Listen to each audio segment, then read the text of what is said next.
Can you feel it?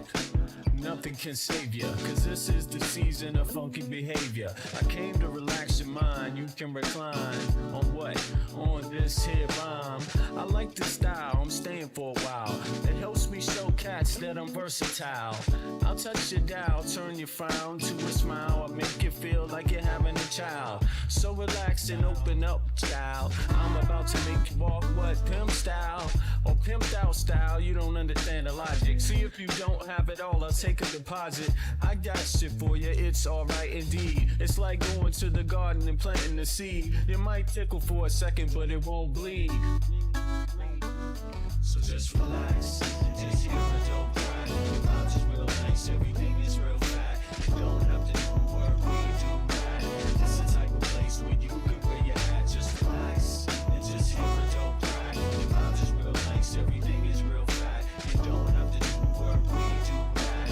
It's the type of place where you can wear your hat. Your entertainment at the same time, edutainment. In other words, you could call it bent. What I'm saying is that I'm here at your service. It's hard work, but then again, I deserve this. I'm helping people enjoy their spare time. I'm like an instructor when I'm doing my rhyme. Relax and just hear the dope track. It's really not all that, it's not like a gat.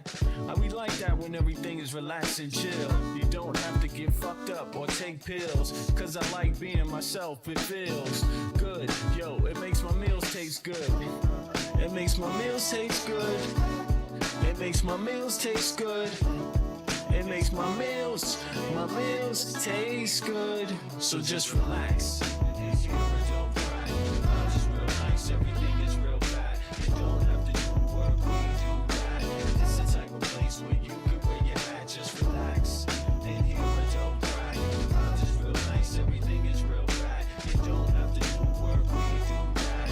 It's the type of place where you can wear your hat. Just relax. My mind state now balloon, it won't inflate. Just take the buzz, this much wiser kid, fuck the shade. And take it to a lower level and dig a ditch for a devil. Got some more kids and pass the shovel. Dig a hole, take them on a spiritual roll. Lyrics unfold, either that or unroll the scroll. Episodes keep reoccurring and stifling people's vision get blurring. Their hearts start murmuring. I'm about 5 times iller than a Sherman. Introspection is God's gift to the miracle. I freak material, lamb's milk without the cereal. When MCs say your booty, they mean venereal. Your fake material hip-hop killers. They more faking than fucking Michael Jackson and Thriller. The status of a hoe, Quanto Costa. They wanna know how much it costs, kid. I bet for keep tell so me just relax. Just hear a dope track. The vibes is real nice, everything is real fat. You don't have to do work, we do that. It's the type of place where you can wear your hat. Just relax and just hear a dope track. The vibes is real nice, everything is real fat. You don't have to do work, we do that. It's the type of place where you can wear your hat. All right. Just relax. Check 1 2 1 2. Here we go again. It is it's February 19th, 08:30 Central European Time. That makes it what would that be? 02:30 Eastern Standard Time, and that's 11:30 Pacific Time. What's up, everybody? We're gonna catch up where we left off last night. Now, this is a crazy story. I mean, it's been out there before, but it's come out again into the limelight, into the mainstream of the media. But and it's regarding Trump and the fact that Trump had a goddamn mistress caught right in everyone's face. And look, it's Michael Wolff and them. It's in the Epstein files. Look, it's come up in the Epstein files. Even Trump. Now, who is this? This is Michael Wolff and Jeffrey Epstein talking about this, and where it says that now I put it to you like this: people believe a lot, right, regarding the Epstein files.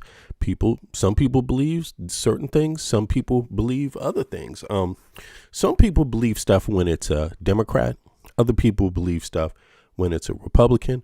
Then there's other people that just believe, whatever it is. To me, I don't have any reason to not believe this. It has nothing to do with whether Trump is a Republican. Is Trump a Republican? I mean, just because you say you're a Republican, does it make you a Republican?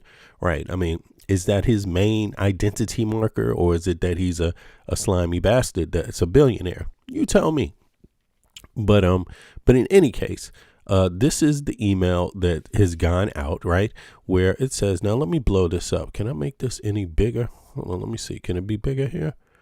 No, it will have to be here, right? Articles. Let me see if I can make this a little bit bigger.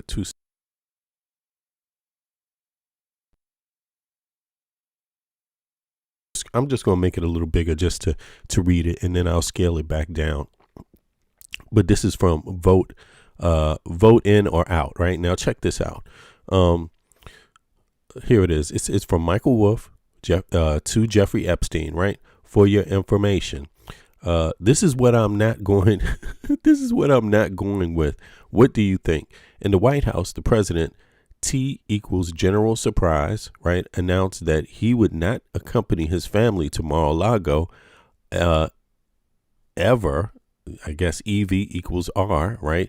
The holidays, a confounding, even alarming turn for anyone who knew equals.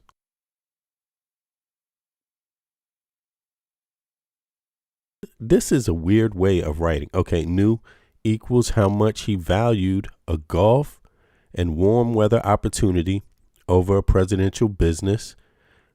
Melania certainly had no intention of staying behind. Among other issues, friends suggest that she was still furious about this fireside Christmas E equals E chat with the 7-year-old boy. What is up with this kind of writing that he does? Yeah, I'm curious about what that. Let me know if you know anything about that. Why is this some sort of, code speaking, typing? Yeah, it might be. There's a lot of people that are into that stuff. Let me see. Blank 7-year-old boy. What is this? He chat with a 7-year-old boy. Suggested that she was still furious about his fireside Christmas Eve chat with a 7-year-old boy. Okay, right. I think I remember that. Right. During which Trump asked the boy if he still believed in Santa. Melania didn't think that was funny. Yeah. So what is he implying here? Is he implying that was a creepy conversation Trump had with a 7-year-old boy, and that his maybe pedophilia is leaking at the seams? Is that what he's trying to say? 9D said 1 aide. Okay, Trump was clearly a guy who had never dealt with a 7-year-old. Okay, it's all these symbols here, right? Yo, this is getting damning, and this is Michael Wolff talking to Jeffrey Epstein. Okay. Okay, then the next part says symbols equals AO. Okay. In an attempt, White House Trump personal secretary, 28-year-old Madeleine Waterhout, whatever that is, brought his papers and called sheets from the West Wing up to the residence. Finding him, she told friends, in his underwear, and herein suddenly was another subplot. What the? She'd been an elevator girl at Trump Tower. This is some crazy shit. I can't believe I'm reading this. Let me make it bigger. Hold on. Waterhout had been an elevator girl in Trump Tower during the transition. The calmly young woe equals and faring dignitaries and job seekers up in the president-elect soon becomes something of a meme herself. Bannon recalled. So this lady worked. What? This lady was the elevator girl? What the fuck? In Trump Tower, and he put her in his cabinet.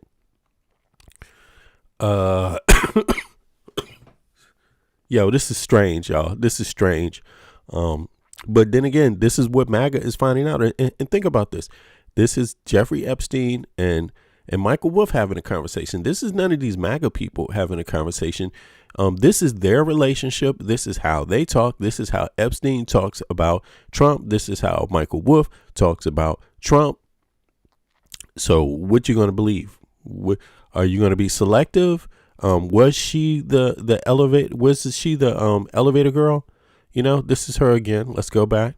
Was she the elevator girl? Let me see. I can't see that anymore. Was she the damn elevator girl? I mean, is this crazy or what? Was she the elevator girl before she was brought to work in the White House? Like, this is insane. Was she the elevator girl in Trump Tower? See, if she was the elevator girl in Trump Tower, then essentially I'm likely to believe more or less most of this anyway. But in any case, let's see here. She had been an elevator girl in Trump Tower during the transition. The calmly young WO, that's woman, I guess, equals Ann, okay, ferrying dignitaries and job seekers up to the president-elect soon became something of a meme herself, Bannon recalled, noting, okay, this is Bannon, right? Michael Wolff talking about Bannon. Okay, Bannon recalled, noting that Trump took a particular interest in her. Now, keep in mind, Bannon talks to Epstein. Wolff talks to Epstein. You see what I mean? Epstein talks to everybody. Epstein is just talking to everybody at this point. Right. And this is 2019 March. This is just before he is arrested. Right. Just before he's arrested by the Trump administration. Right. So this is days before, I believe, even. Right. Yeah. It's only a couple of days, maybe a week max, something like that. I believe so, right? So let me see here. Particular interest in her. Okay, recalling president-elect soon became something of a meme. Bannon recalled noting that Trump took a particular interest in her. In leering, Trump kept repeating, she blank equals 80 blanks S.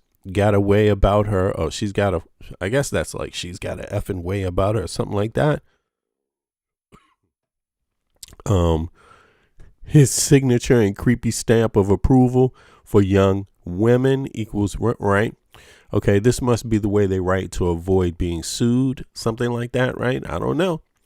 Okay, now the president was telling friends that he wasn't staying at the White House because 0 equals the shutdown. He was staying because he was banging her. That's what it says here. Yeah. That is creepy. So this one is all over the net now, along with other ones. But in any case, let's get straight to the matter. I just thought, like, this came up yesterday. I didn't actually go through it. I didn't have time. But in any case, let's follow up. You got Wexner, who's been, he was, I guess, sat for a deposition or testimony in front of some congressional members yesterday, the whole day, right? And it's a closed session, so we don't get to see or hear, but they get to come out and make comments on it. So we will hear some of that. But let's start off with Bannon real quick and see what's going on with him and Epstein, and then move over to Wexner. Let's go. Bannon and Jeffrey Epstein, released in the Epstein files, have ignited something of a civil war in Maga world. In one message, Bannon suggests President Trump should be removed from office during his first term for erratic behavior. The Department of Justice also released a 2-hour video of Bannon interviewing Epstein for a potential documentary. This is Bannon asking about Epstein's time spent in prison in 2008. You're telling me that during that day, you never had a moment. You sat there and go, what the f have I done with my life? I'm in a 6x9 jail cell. You're suggesting I was sort of somewhat depressed, and how could this happen to me? I'm not saying depressed. I'm saying a moment of awareness of how could I get myself into this situation. No, I would just say how strange that this happens. Just, it's strange. People would either ask to borrow money or make some other types of comments about. In the beginning. What were the comments? At the beginning, what were the comments? It serves you rich guys right that you're here next to me. There was nothing about your crimes. No. So all this rumor you hear all the time about people in prison that commit the type of crimes you commit, you're saying in your personal thing is not true. No. It was all because you were rich. Yes. Introducing Oakland Code Review. That is crazy. Now, so he says it's all because they're rich, right? Yeah. And of course, I say believe that if you want to believe that, of course. I mean, it's everybody's choice what they believe, what they choose to believe. Me, I'm inclined to not believe that it's that simple. I don't think any of these dudes are that simple at all. I would never believe a story that's it's just because he's rich, but that's conveniently enough what Trump says. Isn't that what all the rich folk are going to say when the arm of the law is pointing a finger at them? It's just because I'm rich. You know, can a poor person say that? It's just because I'm a poor person. Can a middle class person say that in the United States and be seen as innocent? It's just because I'm a middle class person. No, it's because I'm rich, and people go for that shit. Okay, well, let's listen more. Let's see. I'll return messages from. That's, you're saying in your personal thing is not true. No. It was all because you were rich. Yes. Bannon did not return messages from CNN, but said in a statement to the New York Times that his communication with Epstein was all done to, quote, secure 50 hours of interviews from a reclusive subject.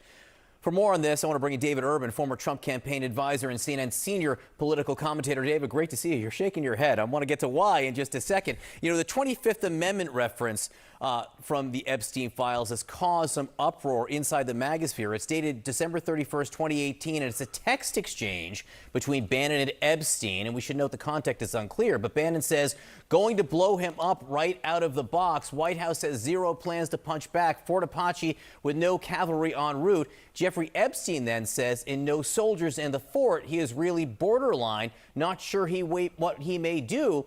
And then Bannon replies, I think it's beyond borderline 25th Amendment. Now, we reached out to Bannon on this exchange and have not received a response, but people like Roger Stone and Marjorie Taylor Greene are speaking out. So tell me about why you were shaking your head, and tell me what you were hearing inside the president's supporters. Yeah, so, you know, John, you said also, you left out General Flynn and many, many others. If you go to Twitter and just look at, MAGA influencers, or just Google, or put in the Twitter search, Bannon, Epstein, see what comes up. There is not one supporter, not one MAGA person that's supporting Steve Bannon for a variety of reasons. One, it looks like he signed up to try to rehabilitate a person who committed horrendous sex crimes. You hear him in the interview with Jeffrey Epstein. He doesn't say, nobody in prison talked to you about being a pedophile. He doesn't call him out. He's trying to be polite to him, it seems. It's absolutely mind-blowing. And there's something like... I mean, is it that Steve Bannon is one himself? I mean, is that the reason why he's going in this direction? I mean, look at Steve Bannon. Look at this guy. I mean, does he look like the guy that would pull up at a high school or something and, and try to get a little girl with candy? Hey, little girl, you want some candy? Pull up in a van. I mean, look at Steve Bannon, man. He's not the most, I'm sorry to say this, but he's not the most appetizing looking person on earth. He's sloppy, man. This dude's sloppy. He comes out, Steve Bannon, man, comes out. Oh, here we go. Comes out not that you have to all the time, but I'm just saying, sloppy, gut all exposed. He comes out looking like a wild man. That's his style. In any case, yeah. But anyway, let's go. Other hours of tape that have yet to been released that Steve Bannon says that he's keeping because he was some sort of double secret agent and was going to really try to blow Jeffrey Epstein up. Well, Roger Stone and many others. Look at this. Look at this. Look at his eyeballs. Just look. I mean, I'm just saying, where is Steve? I don't know. I don't want to go into it, and I don't want to objectify people just because of their weight or just because of one thing or another. I don't want to objectify anybody, not because of their color, not because of their weight, not because of their shaving. Look, I'm not shaving. I'm about to go shave, though, before I have to go. I got to go to a meeting later on today. But, whatever. These kind of things, I don't want to objectify people this way just to prove a point. But I'm just saying, the guy hangs out. The guy he did spend a lot of time with Trump, capping for Trump. I mean, is there a reason? Epstein spent a lot of time these people work together, man. They spend a lot of time with this behavior, around this behavior, and none of them seem to know anything about it. If you ask Epstein, he knows nothing about it. If you ask Trump, he knows nothing about it. If you ask Bannon, he knows nothing about it, ever. Never seen nothing. I'm just saying, it seems to be a common trend. I would have to only ask, my logical question is Steve Bannon also in the Epstein files, or has Steve Bannon done something? And there are some reports about Steve Bannon and some acid in his jacuzzi or something like that. People are implying that someone was killed at his residence, possibly. I don't know. Just saying. In the MAGA universe, think that that's a crock, and if Steve Bannon is going to be out there trying to defend himself, he better get out there quickly, because the narrative does not look good for Yeah, Maddie says you can't tell if someone is a predator based on how they look. You have to look at who they associate with and how they act. Exactly. Look at who he associates with and how he acts. I mean, come on. He's out there having meetings with Epstein. He's out there having meetings with Epstein. Okay, who is Epstein? How does Epstein act? What have people been saying about Epstein? What have MAGA people been saying about Epstein for how long? I mean, I'm just saying. Steve Bannon at this point, it looks like he was out there to line his pockets defending a sex offender. But good How do you point, think Matt. the president will react to all of this? Listen. Oh, by the way, I'm going to open the lines up. So if you have Discord, and you guys can hop up if you want on the live. Let's go on. So Steve Bannon got a pardon at one point in time along the route here. We know that they were close. I am, from what I hear lately is that he got a pardon too from Trump. Now, why would Trump give him a pardon? What is so special about Steve Bannon? What's so special about him? That Trump needed to give him a pardon. I mean, like, for real. Like, is he in the club, the small little club also? I'm just saying. There have not been that much communication with Steve Bannon and any senior officials in the administration in lieu of these revelations. And I can't imagine that the 25th Amendment revelation inures him to the president any more than he's far away, getting further. And I know that this most recent revelation is going to push that boat even further away from this administration.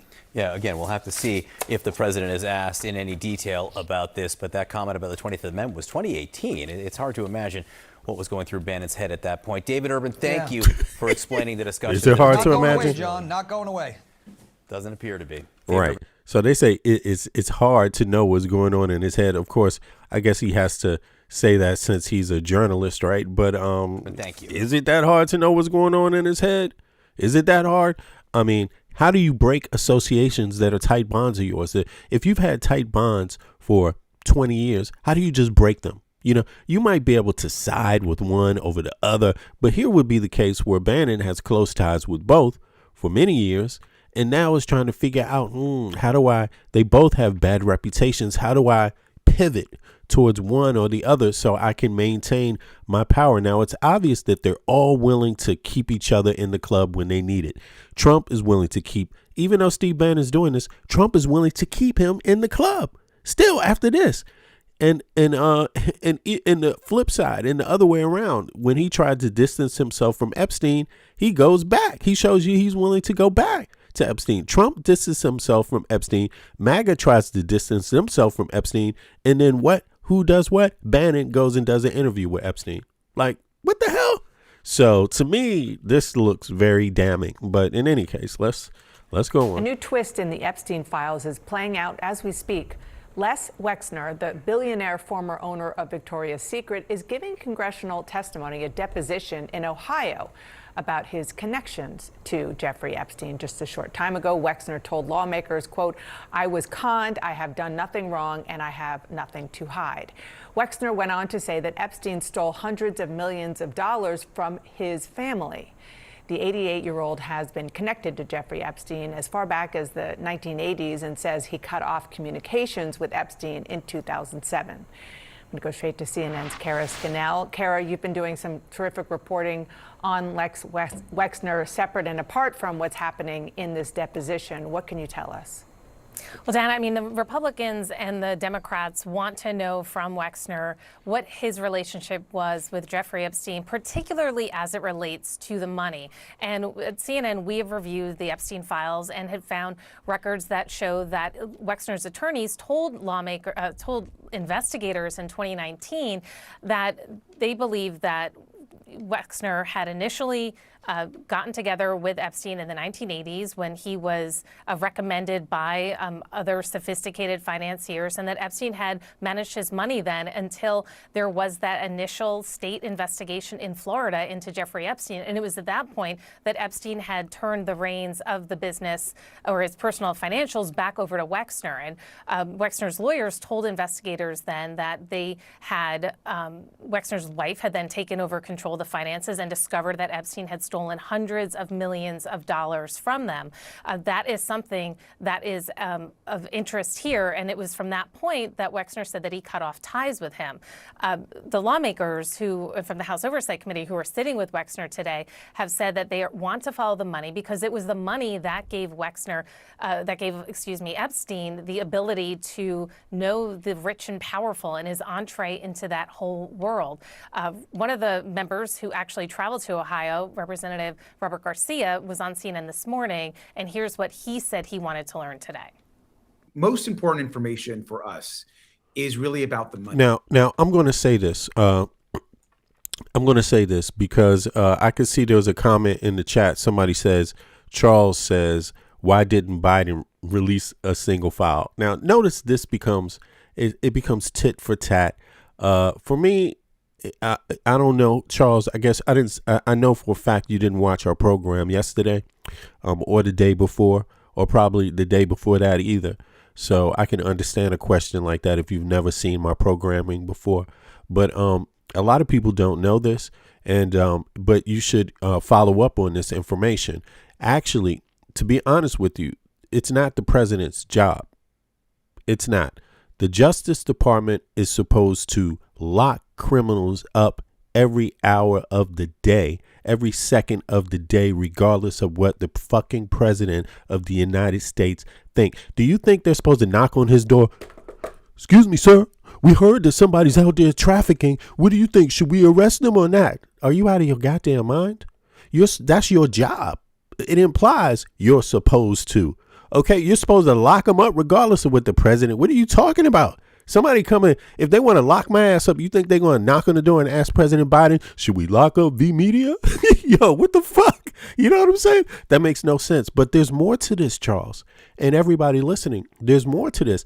Find out who were the heads of the DOJ, who were the heads of the CIA.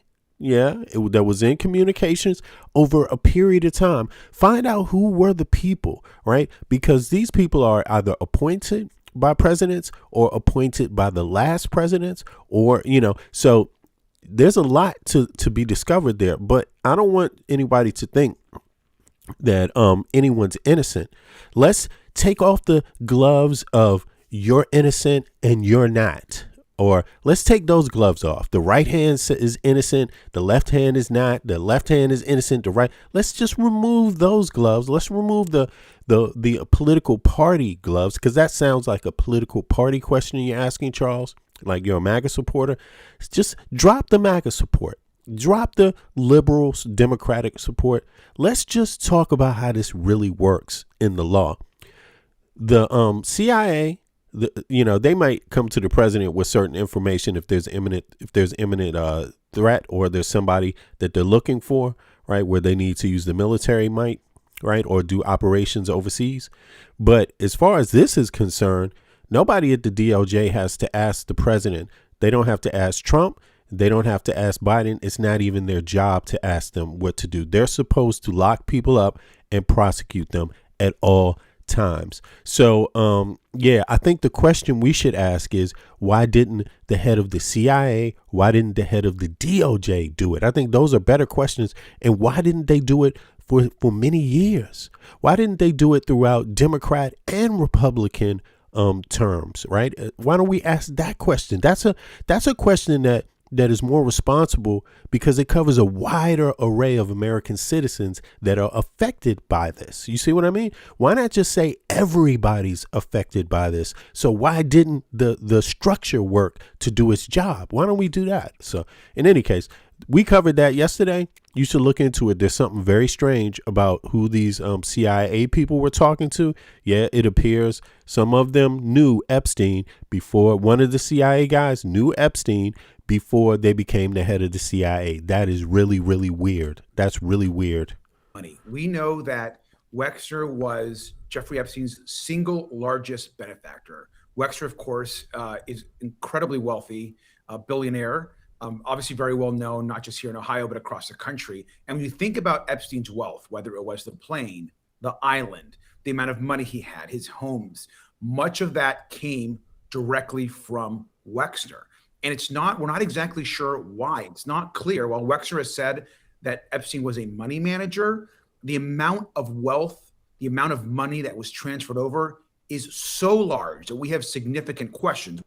Now, Wexner has said that he cut off ties with Epstein, and our review of the Epstein files does not show that there was any continued communication between them. That's something we've seen with some other powerful people who said that they stopped communicating with Epstein. That turned out not to be reflected in the records, showed that the communications did continue. That doesn't appear to be the case with Wexner. He's been fairly consistent, so we'll see if we hear from the lawmakers Okay, well, today. that's what, that was earlier, and then there's been some follow-up about Wexner in his testimony, so we're going to get into that. But listen, on a serious note, I'm not bullshitting here.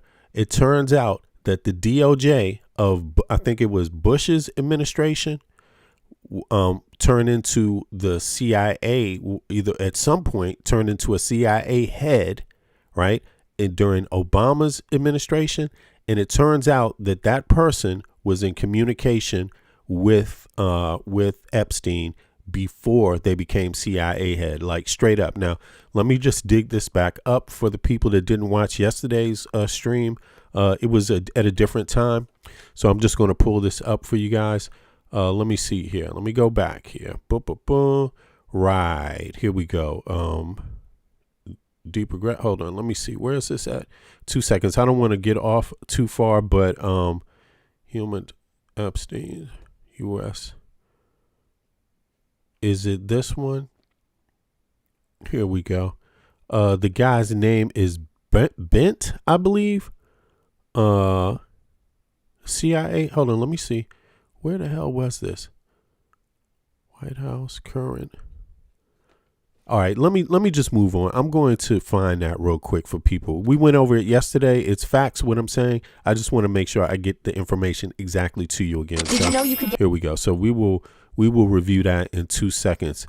Damn, that was actually that's a very interesting fact. I think more people should pick up on that one and discuss it. But let me just get it correct first. I'll bring it out. We are on a break, and we will be going back into the deposition for the rest of the afternoon. So to be very clear, we'll be providing an update now, but there are many, many questions that we have to ask of Mr. Wexner that are important to our investigation. And so that questioning will happen throughout the day as this day moves forward. We're here because we want to talk to anyone that has information about Jeffrey Epstein and Ghislaine Maxwell's crime, abuse, and trafficking of women and girls. There is no single person that was more involved in providing Jeffrey Epstein with the financial support to commit his crimes than Les Wexner. That is already, as we all know, in the public record. We've also directly heard from survivors about Mr. Wexner, about his involvement, and their concerns as to the enormous amount of money that was essentially transferred over and paid to by Mr. Epstein. To be very clear, we know of approximately over $1 billion, it looks like. It's about $1 billion that was either transferred, provided in stocks, or given directly to Mr. Epstein by Wexner. Now, it's important to note that Mr. Wexner appears to be unaware of much of the money, as he claims, that was given over to Mr. Epstein. In fact, it's interesting that Mr. Wexner has already begun to clarify in his mind that somehow he and Mr. Epstein weren't even friends.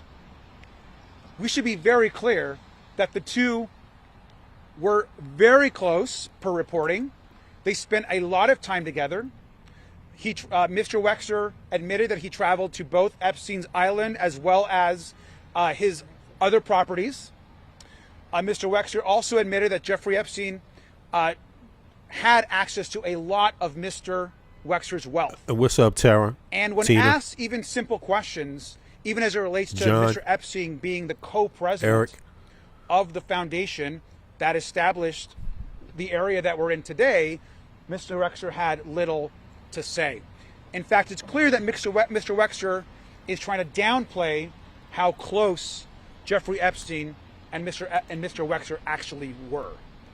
And Okay. we should be very clear that there would be no. So this is after an hour or something like an hour and a half of the first questioning. This is not the whole. I think they said they had 8 more hours left or something like that. So, Epstein Island.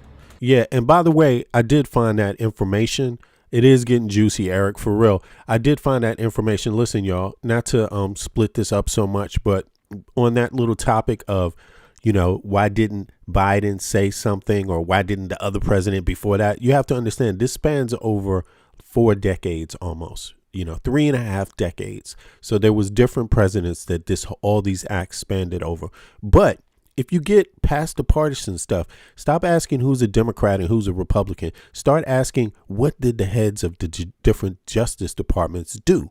Who appointed them? You know, because you don't always appoint one. Sometimes they're carried over, right? Sometimes they're carried over and sometimes they're appointed. So you got to look at these things. But look, William Burns, the current director of the CIA, he's not the current anymore. Though your description, Trump, you know, picked someone else to carry over from him this time. But he was in Biden's administration, right? Here we go. It says, while no single person perfectly fits every detail, right? It's William Burns. Okay. So Burns is the individual who had past meetings with Jeffrey Epstein that recently have made the headlines. Connection. In 2023, leaked calendars revealed that Burns had scheduled 3 meetings with Epstein in 2014, right? So who was the president in 2014? That was Obama, right? But did Obama appoint him? Or is Obama just appointing career professionals? You see what I mean? Like the number 2 in positions. But let's pay attention. The timing, at least the time of these meetings, Burns was the Deputy Secretary of State, right?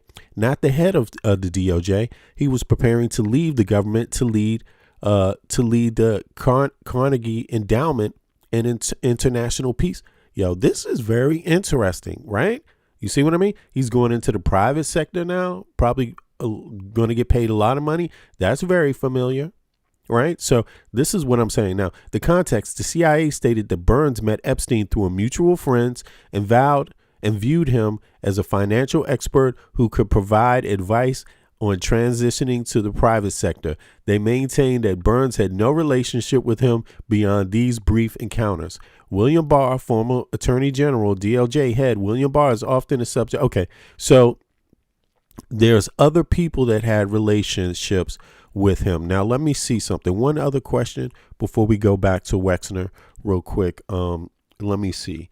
Who did Burns serve under and who appointed him in each government role? This is what I'm saying, because when we ask about why didn't they do this, we need to know whose responsibility was it over 3.5 decades, right? Because the constant theme here has been that the victims were told, we own the police, we own the DOJ or attorney, you know, DOJ, Department of Justice. No, we own the what do they call that? The head prosecutor on the state level, right? Whatever that's called, the district attorney, right? The DA, and we own the FBI. This is what they were told for years. Now, for people that want to know, right? William Burns, the current director of he's not the current anymore. I don't know why I keep saying that, is a career diplomat who served under 6 presidential administrations from both parties. You see where I'm getting at? This is why I'm saying the Democrat and Republican questions don't work anymore. We got to grow out of that, folks. This is way more serious than Democrat or Republican. This is about freedom or slavery. Pay attention, right? Okay, here's the breakdown. Look, he was the director of the CIA under Biden, 2021 2025, right?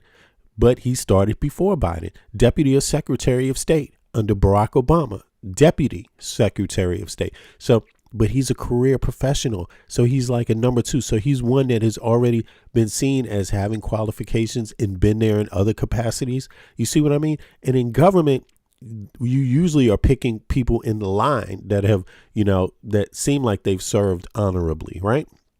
So under Obama, that was 2011 to 2014, Deputy Secretary of State. But think about Secretary of State. Think about what they have the capacity to do, issue passports, these kind of things, right?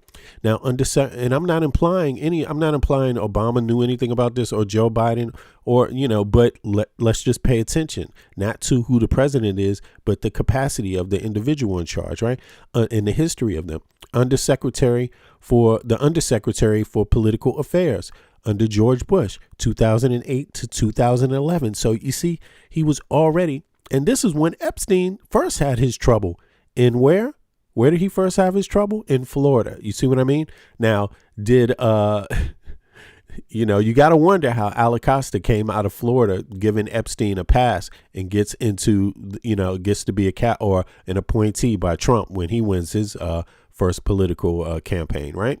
So presidential campaign. Then before the undersecretary in 2008 to 2011, U.S. ambassador to Russia.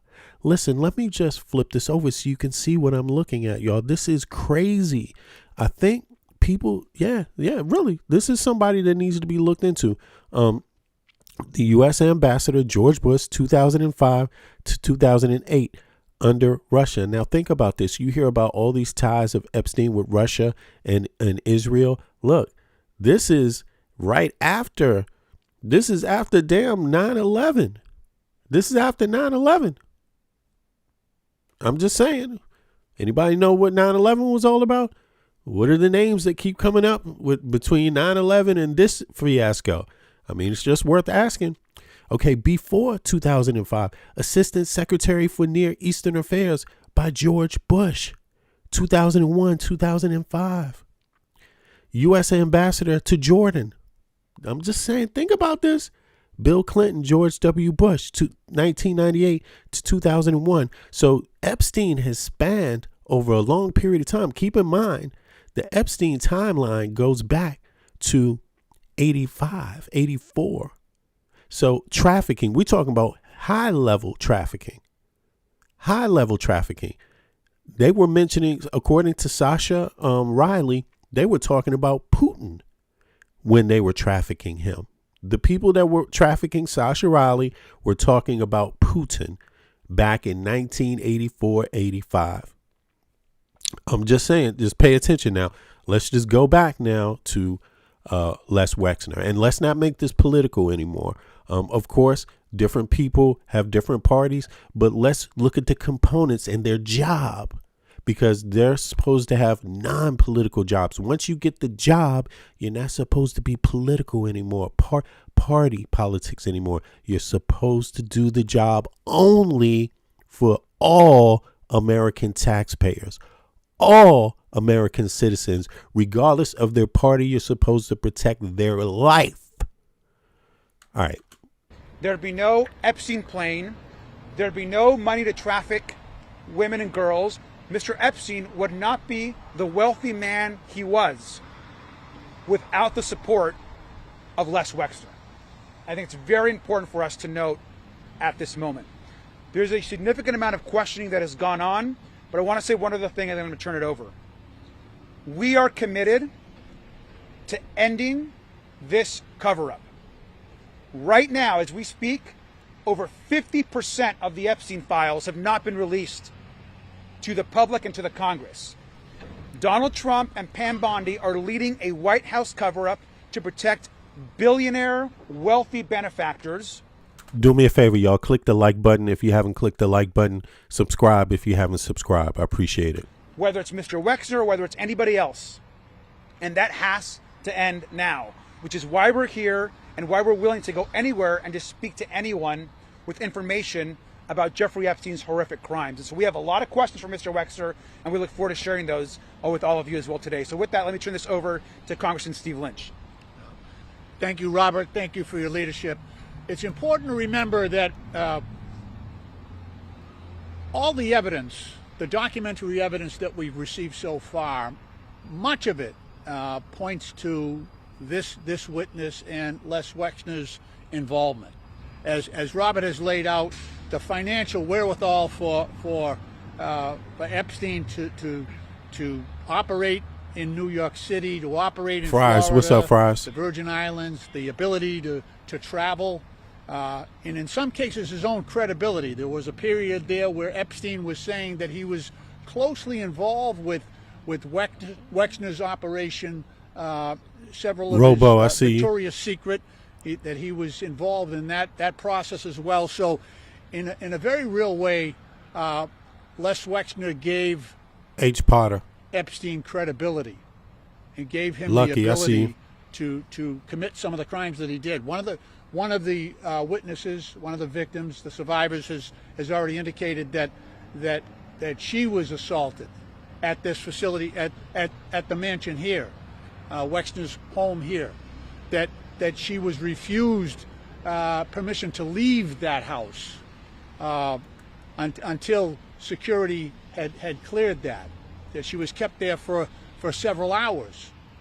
So in an investigation, you usually follow the documents and you follow the money.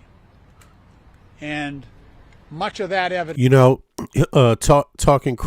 taking notes, exactly. Taking notes says crazy that Congress can't pass a law near unanimously and get compliance. Yo, exactly. This is beyond party. Obviously, this is structural damage to the United States at this point, you know. And sorry, but this thing is basically infiltrated the United States government. Whatever it is, it has infiltrated the highest parts of the United States government. And I myself, I've been calling it an attack on the United States for like over a year. An attack. I've been maybe 2 years now.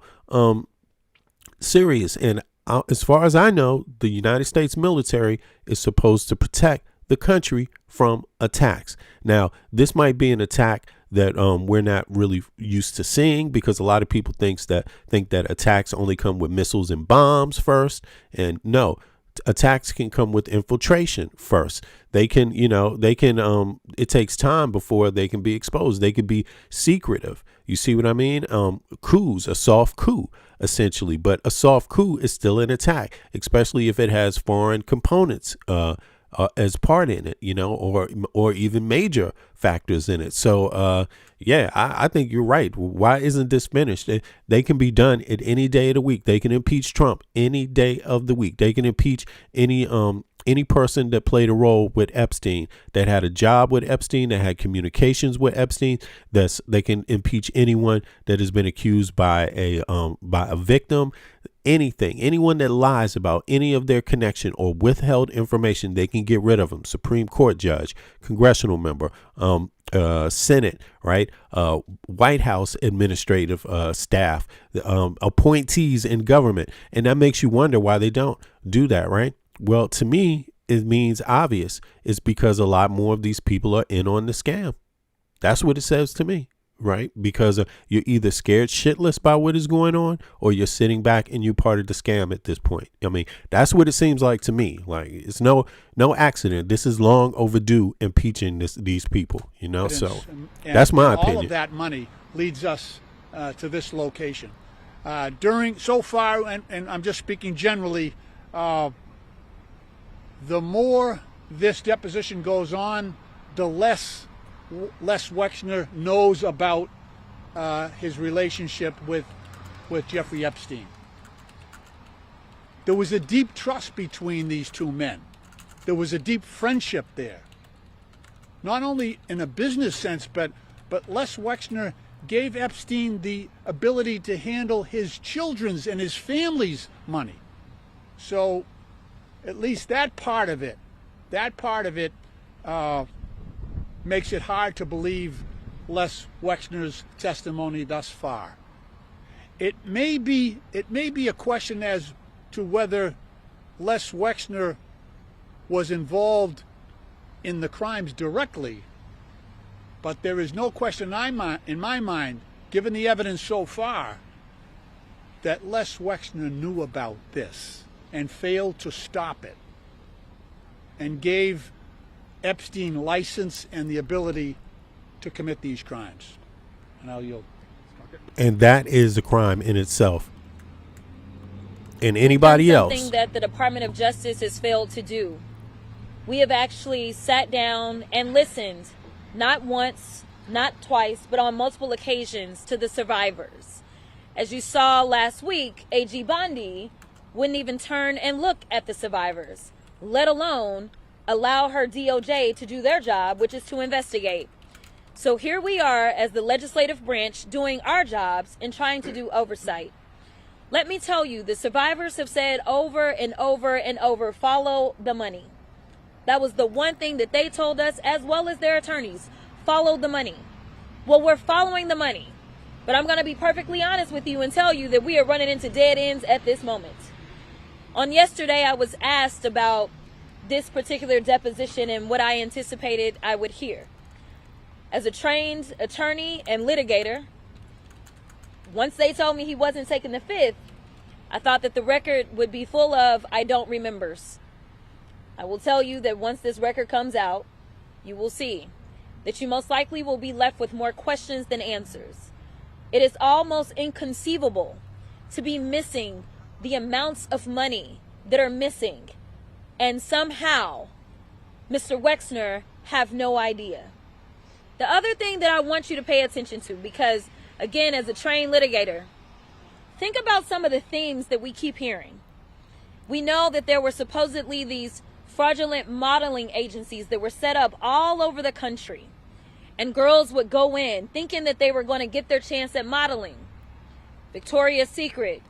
We know. Yeah. So the gist of it is that Wexner had this operation going where he knew, he was aware that this business he had was being utilized by sex traffickers, you know. So he's trying to pretend like he had no idea, but these people were, you know, at his spot. They were paying him homage. And Epstein was his best friend. You know what I'm saying? Damn near a business friend, if you could say. He gave all kinds of agency to Epstein. So of course he's going to claim he didn't know, because it makes him look like he's part of the damn operation. And that is a crime, you know, and I'm pretty sure there's going to be more to come out here, because how could he twist his arm? How could Epstein twist his arm? That's the real question. What would make Wexner want to give Epstein all that agency in his business? I mean, does Epstein have Wexner on tape, on video, in acts with minors himself? Because what other reason would he give this guy all this agency in his business? You know, and here's the thing. Could it be boys too? Could it be young boys involved? I mean, Sasha Riley, a lot of times we focus on women and the young girls and the girls. I'm sorry, not women, girls, little girls. And we forget that little boys may have been part of this too. Sasha Riley is saying he was a little boy caught up in this. So you know what? We have, I think it's, okay. I see I got Clay Lady, give me 2 seconds and then I'm going to pull you up. I got Clay Lady up here on the Discord link. Anybody else hop on up? Victoria's Secret was known specifically for their fashion shows. We know that there are reports of girls that went in thinking that they were potentially going in to model. These are not coincidences. There's two things that have been clear, is that there were always young girls seemingly looking for an opportunity to model, and there were always rich and powerful people on the other side, dangling a carrot, saying, I will give you the life that you're seeking. Yes. Yet ultimately, the stories are the same. They're stories of abuse. They're stories of trafficking at the highest level. And I will tell you one thing that was remembered for sure was when asked about Donald Trump and Epstein, and whether or not they had been in the same room and what that looked like. He didn't quite remember, but he imagined that, yes, that possibly happened, because he did remember that Donald Trump also would like to show up to the Victoria's Secret runway shows. Now, that was a little odd to him, he said, because Donald Trump was not engaged in fashion whatsoever. But he does recall that.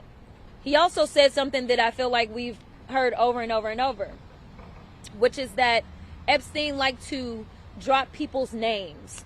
So he'd imagine that that may have been one of the names that he dropped. Listen, I want the American people, but more specifically, I want the survivors and anyone who is struggling right now to know that we see you, we feel you, and we are fighting for you. We will not stop. If Mr. Wexner is honest about his intentions in helping us, then we're asking him, if he doesn't remember, then go ahead and turn over all of your financial records, because we need to follow the money, because that is exactly what the survivors told us to do.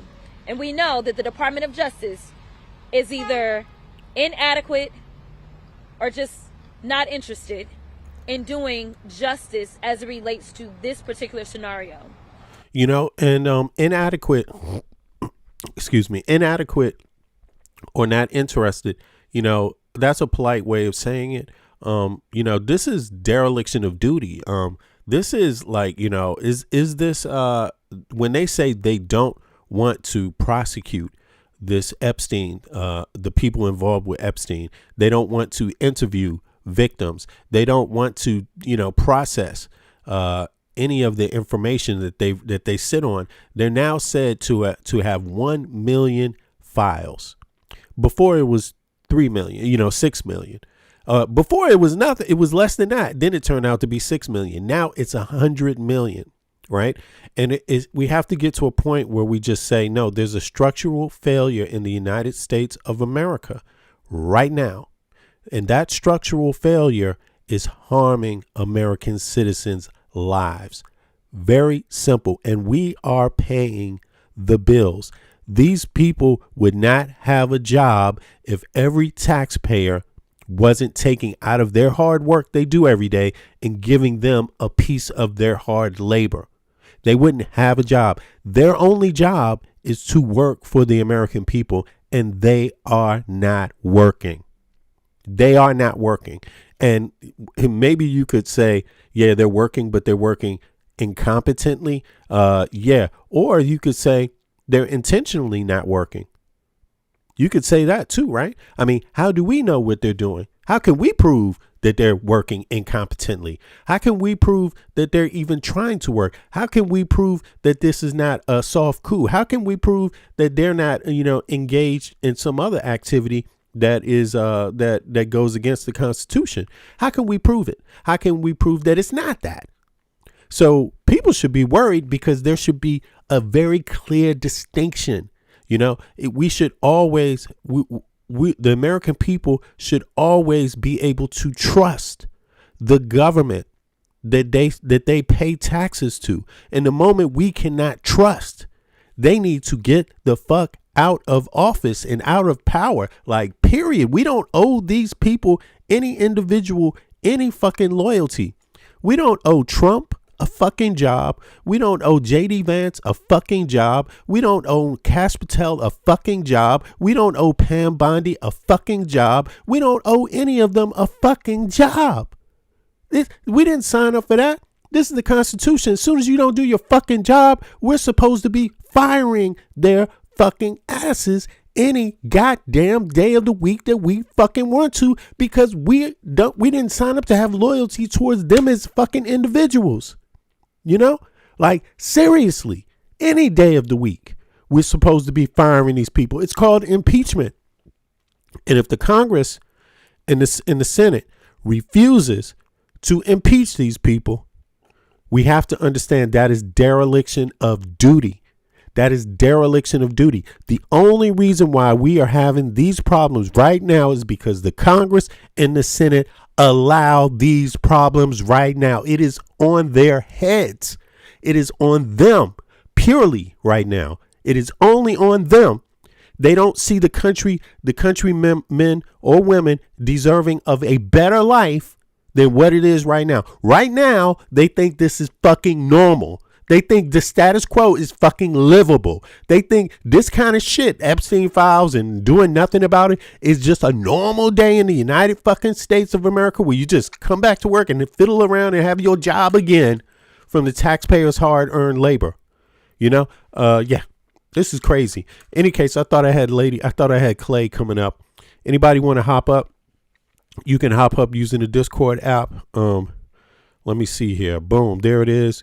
If you had Discord on your phone, you can hop up on your laptop or whatever. You can hop up and say a few words. Now, let me play some more of this. We in America deserve better. We are looking around the country and we're seeing CEOs that are having to leave their own companies. We're seeing people that are having to leave their board positions. We're seeing princes being dethroned. We're seeing all kinds of stuff everywhere except for right here at the highest levels of federal government. Whether we're talking about Donald Trump himself or whether we're talking... Yo, it's people being fired from their jobs in Europe. It's people being fired, and it's people being prosecuted right now from what has been revealed in these Epstein files in Europe. And in the U.S., they're just sitting around like it's fucking normal. Like, okay. Talking about Secretary... Iran claims that they're I don't know if this is 100%, but we have to think about this too. Do other governments have these files? Does Israel have these files? Does Russia have these files already? If they have these files, you know what that means, right?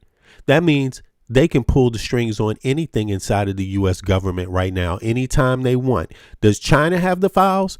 If they hacked and have these files, they can pull any string that they want in the United States government right now. And the American people would never fucking know. Why? Because you're the people being denied the actual files when you are the people that's actually paying for it. That is insane. That is insane. And the list goes on. We deserve better in this country, and we will get it. Good morning. Over the course of the last year, the American public has been... And I'm not just saying Israel just for no particular reason. I'm saying if you have capabilities, right, then maybe they do. Maybe there's other governments also. But I'm just saying it looks really strange that Trump is over there trying to bomb Iran right now again after it was already devastated. I mean, why doesn't, where is he getting his intelligence from?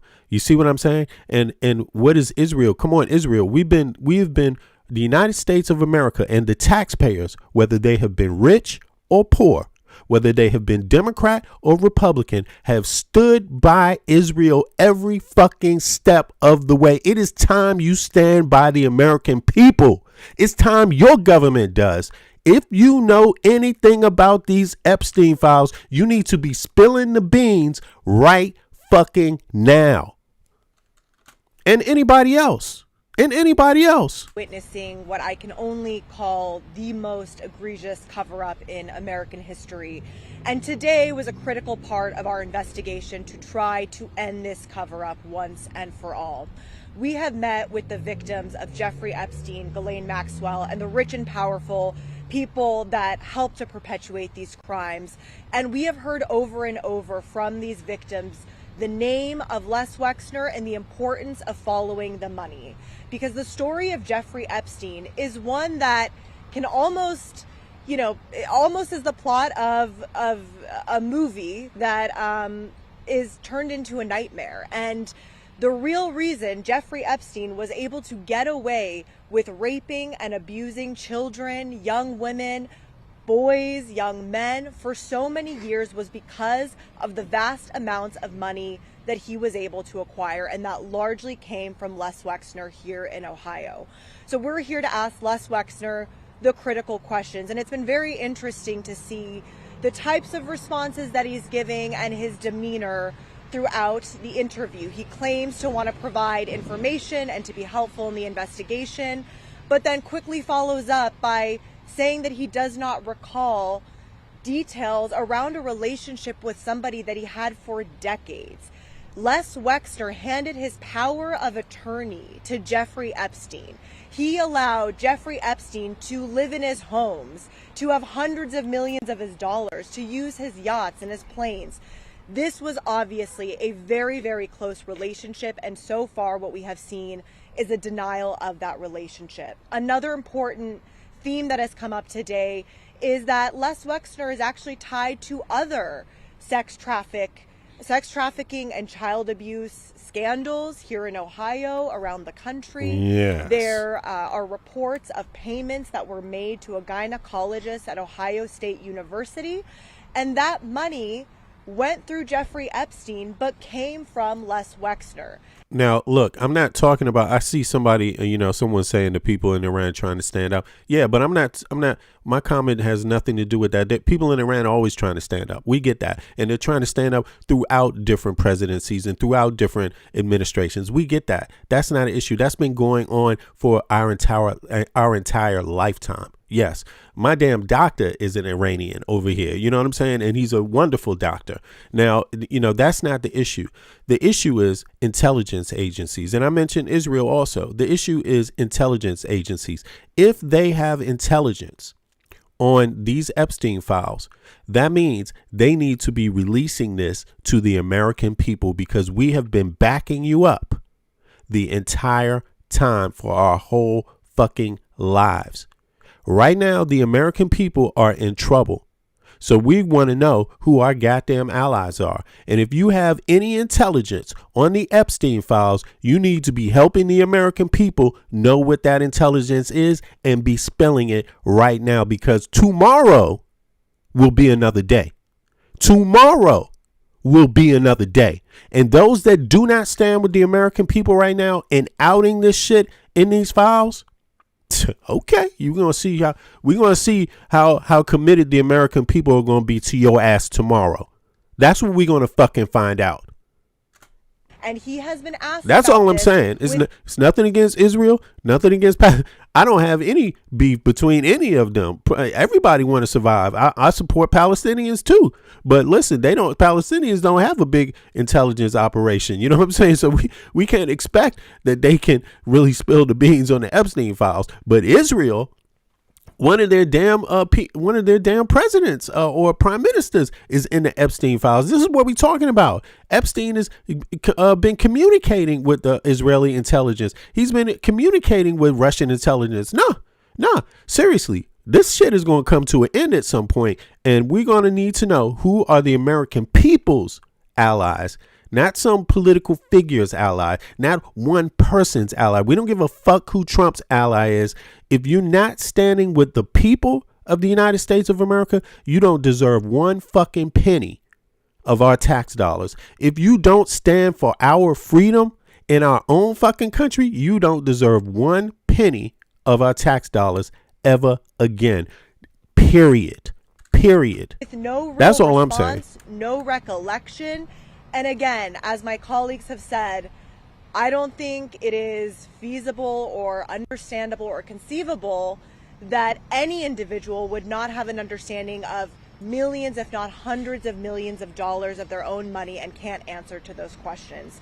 So it is clear that this cover-up is vast. It goes as high as the White House and the Department of Justice, that still has not released the majority of the Epstein files, still has illegally redacted information, still has not begun any indictments or prosecutions for the very credible allegations that are in the files that we already have seen, all the way to people at universities, in companies, and vast networks of elite individuals across this country. And what I can tell you very clearly is that oversight Democrats on this committee will not back down until we get every detail, until every person who enabled and perpetrated these crimes is held accountable. Not to get into this Democrat Republican thing again, but not one Republican showed up to this event. Not one Republican showed up to hear Les Wexner's testimony. That is insane. That is insane. That is very, very telling. Thank you. Hi everyone, Dave Menn, freshman member of Congress out of Orange County, California, and before getting into office, I was a law professor. I'm a graduate of Harvard Law School, and earlier in my career, I was an SEC enforcement attorney, so I've done quite a few of these types of depositions and witness interviews. And while I don't want to comment on an ongoing deposition, we're going to go back in there and ask more questions, I can basically say that he has basically alleged that he saw no evil, heard no evil, despite being in the room with Jeffrey Epstein over and over and over. And it's really just not credible. I realize he's an elderly gentleman, memories fade, but the reputation of Jeffrey Epstein is very clear. Everyone around Jeffrey Epstein knew exactly what he's up to. And to spend that much time, to give that much trust to Jeffrey Epstein, and then to say, I don't remember seeing any young girls, I didn't hear anything about Jeffrey Epstein, it really is just not plausible. And so we're going to keep digging, but I want to just echo the comments earlier. This is a bit frustrating because we're not getting real answers to the questions that the American people deserve answers to. I also just want to give kudos to my colleagues behind me right here. Robert Garcia and the Democrats on the Oversight Committee have led the effort to try to expose this cover-up. What we've seen is foot dragging. We've seen, if you remember back to Pam Bondi saying that this was all a hoax and a cover-up, that there were no Epstein files. Due to the efforts of Ranking Member Garcia, we have been able to pierce that myth. We're getting more answers, but we've got a lot of work to do. And we'll just add, it is very frustrating the fact that there are no Republicans here today. I wish there were Republicans because sex trafficking should not be a D versus R issue. It should be a bipartisan issue. Everybody should be invested in finding the truth right now. And the fact that we've had so little cooperation from the Republicans on the House Oversight Committee, that the DOJ has actively tried to obstruct this investigation, that is shameful, and it will go down as a permanent mark on the records of people like Pam Bondi and Donald Trump. Now, I'll just close with this. When I got off the plane, I saw Wexner's name all over the place. His name is on buildings, it's on medical centers, and you immediately realize when you come to Columbus, what a powerful... Right, so they're in Columbus, Ohio right now, talking about Lex Wexner, you know, and I see, you know, there's some people that don't care about Lex Wexner, you know, that's not a big deal for them, yeah. Powerful individual this is. But I just want to say that no matter how rich or powerful you are, America stands for the principle that there's one rule of law that applies to anybody and everybody equally. And so whether Wexner is rich and powerful, whether Jeffrey Epstein or Donald Trump or Howard Lutnick are rich and powerful, should not matter. We're going to get the answers. People will be brought to justice. We will not rest until that happens. Thanks. Yo, look, you know, don't worry. I don't mind difference of opinion in the chat, but look, I'm not a little kid. I'm a 55-year-old man, so don't come to me on my channel with this stupid ass Diddy-crats or make Kamala sober again. Yo, be real. Be real about this. This is really your life. You see what I mean? And, you know, there's a lot of trolls that want to turn Americans against each other, that want Americans to have a civil war. There's a lot of foreign intelligence agencies that have operations going on in the United States of America. It's not a joke. So if you want to have criticism of Democrats, have serious criticism, not just little joking bullshit, because it's not a joke. Your mama and your daddy is getting kicked out of their home. Do you understand the mortgage crisis that is about to hit the United States of America because of Donald J. Trump? Do you understand how many people are getting kicked off of health care, kicked out of elder care, right? You know, because of Donald J. Trump? Do you understand these are real problems people are facing because of this administration? It's not a joking matter. If you want to criticize Democrats, criticize them legitimately and be serious about it. Don't be a little stupid ass, right? That's all I'm saying. So I'm not up for those kind of trolls. There's enough criticism to go around. Let's do that. But let's not be stupid. I'm not spending my time criticizing somebody by making a little meme, you know? Before I answer a couple questions, let me add two things that are really important. One is, it's been clear to us, at least the way Mr. Wexner has presented this, that he, according to him, has not been questioned by the FBI or the DOJ about Mr. Epstein. So he's never been questioned by the FBI or the DOJ about Epstein. Never. So that means there's never been a real investigation about Epstein. Period. There's never been a real investigation about sex trafficking that Epstein was doing. So that's what that really means, because if the main people that were around him all the time that it was going on have never been interviewed by the FBI, and their records have never been confiscated by the FBI, and the FBI has never gone through all of their shit before, that means they haven't been looking to find out what was going on, you know? Outrageous. They did an investigation to center in on Epstein, close the case. That's it. wipe everybody else involves hands free of it, Democrat or Republican. That's what it's sounding like. Is that he's someone that's been named by survivors, someone that's in the files more than most people, someone that's clearly the financial benefactor to Jeffrey Epstein and has not been contacted or interviewed by the FBI or the DOJ? Yeah. What the hell is going on? That is shameful. We should be ashamed as a government. The survivors deserve justice. And so that's something that we are going to continue to press today, and certainly press with Pam Bondi and the DOJ. And the second thing, something that I think is critical to all of us. I think this community should also be asking questions. This community deserves to know why the most powerful man and one of the richest men, if not Birdie, the richest I see man you, in Birdie. Ohio, Hannibal. gave so much of his wealth to the largest modern sex trafficking ring in American history. Why his money was used to traffic, abuse, and rape women and children. Rachel. And so I think this community has questions of Mr. Wexner. Ohio State should have questions of Mr. Wexner. And Mr. Wexner's involvement and our questions. Jay Just, today's I not see the you. end of our questions for Mr. Wexner. It's the beginning of our questions for Mr. Wexner and anyone in this community across Ohio or the country that has done business dealings or that knows why he provided so much money for Jeffrey Epstein to then go on and commit all these horrible crimes. We can answer a couple questions. Thank you, Congressman Garcia. Thank you guys for doing this. A couple questions. First off, you mentioned, and in Les Wexner's opening statement, he said that he did not have any knowledge of Jeffrey Epstein's crimes. Do you believe he's lying, given what you know about him and the evidence you poured over? That's first. Second, in the 2019 affidavit, Maria Farmer said that Jeffrey Epstein and Ghislaine Maxwell had sexually abused her at the Wexner estate, and that the Wexner security guards wouldn't let her leave. Did you guys touch on that incident at all during the deposition? And third, what comes next in your investigation? So let me start by saying that I do not believe when Mr. Wexner says that he did not have a personal relationship or a friendly relationship with Jeffrey Epstein. I think that is bogus, personally. I think I can also say that we believe the survivors.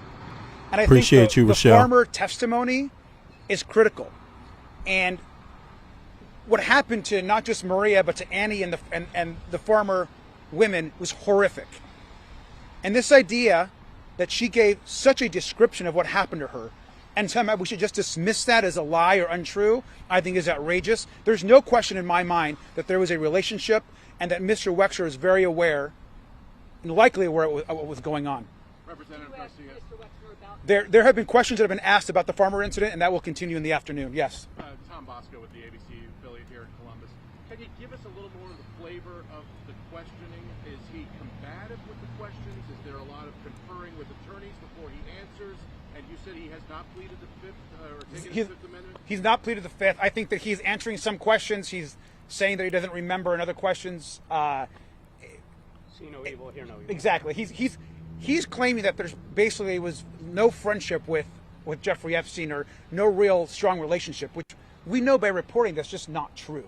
It's pretty ridiculous. Do you want to add to that? As it relates to the lawyers specifically, there's a lot of objections. A lot of objections. Any other questions? Yes. Les Wexner, he admitted to visiting Epstein Island. And what do you know? What has he shared about his activities while on the island and any involvement? I see you. Yeah, I asked that question today. He claimed that he was on the island for 1 hour and that he walked around with his family. And I asked him if any other individuals were there, and he said no. And that was a kind of a repetitive thing that he said as well when we asked about if he had been to another property. He said, I was there for 1 hour, and I go to many places for just 1 hour. Yeah, sounds creepy.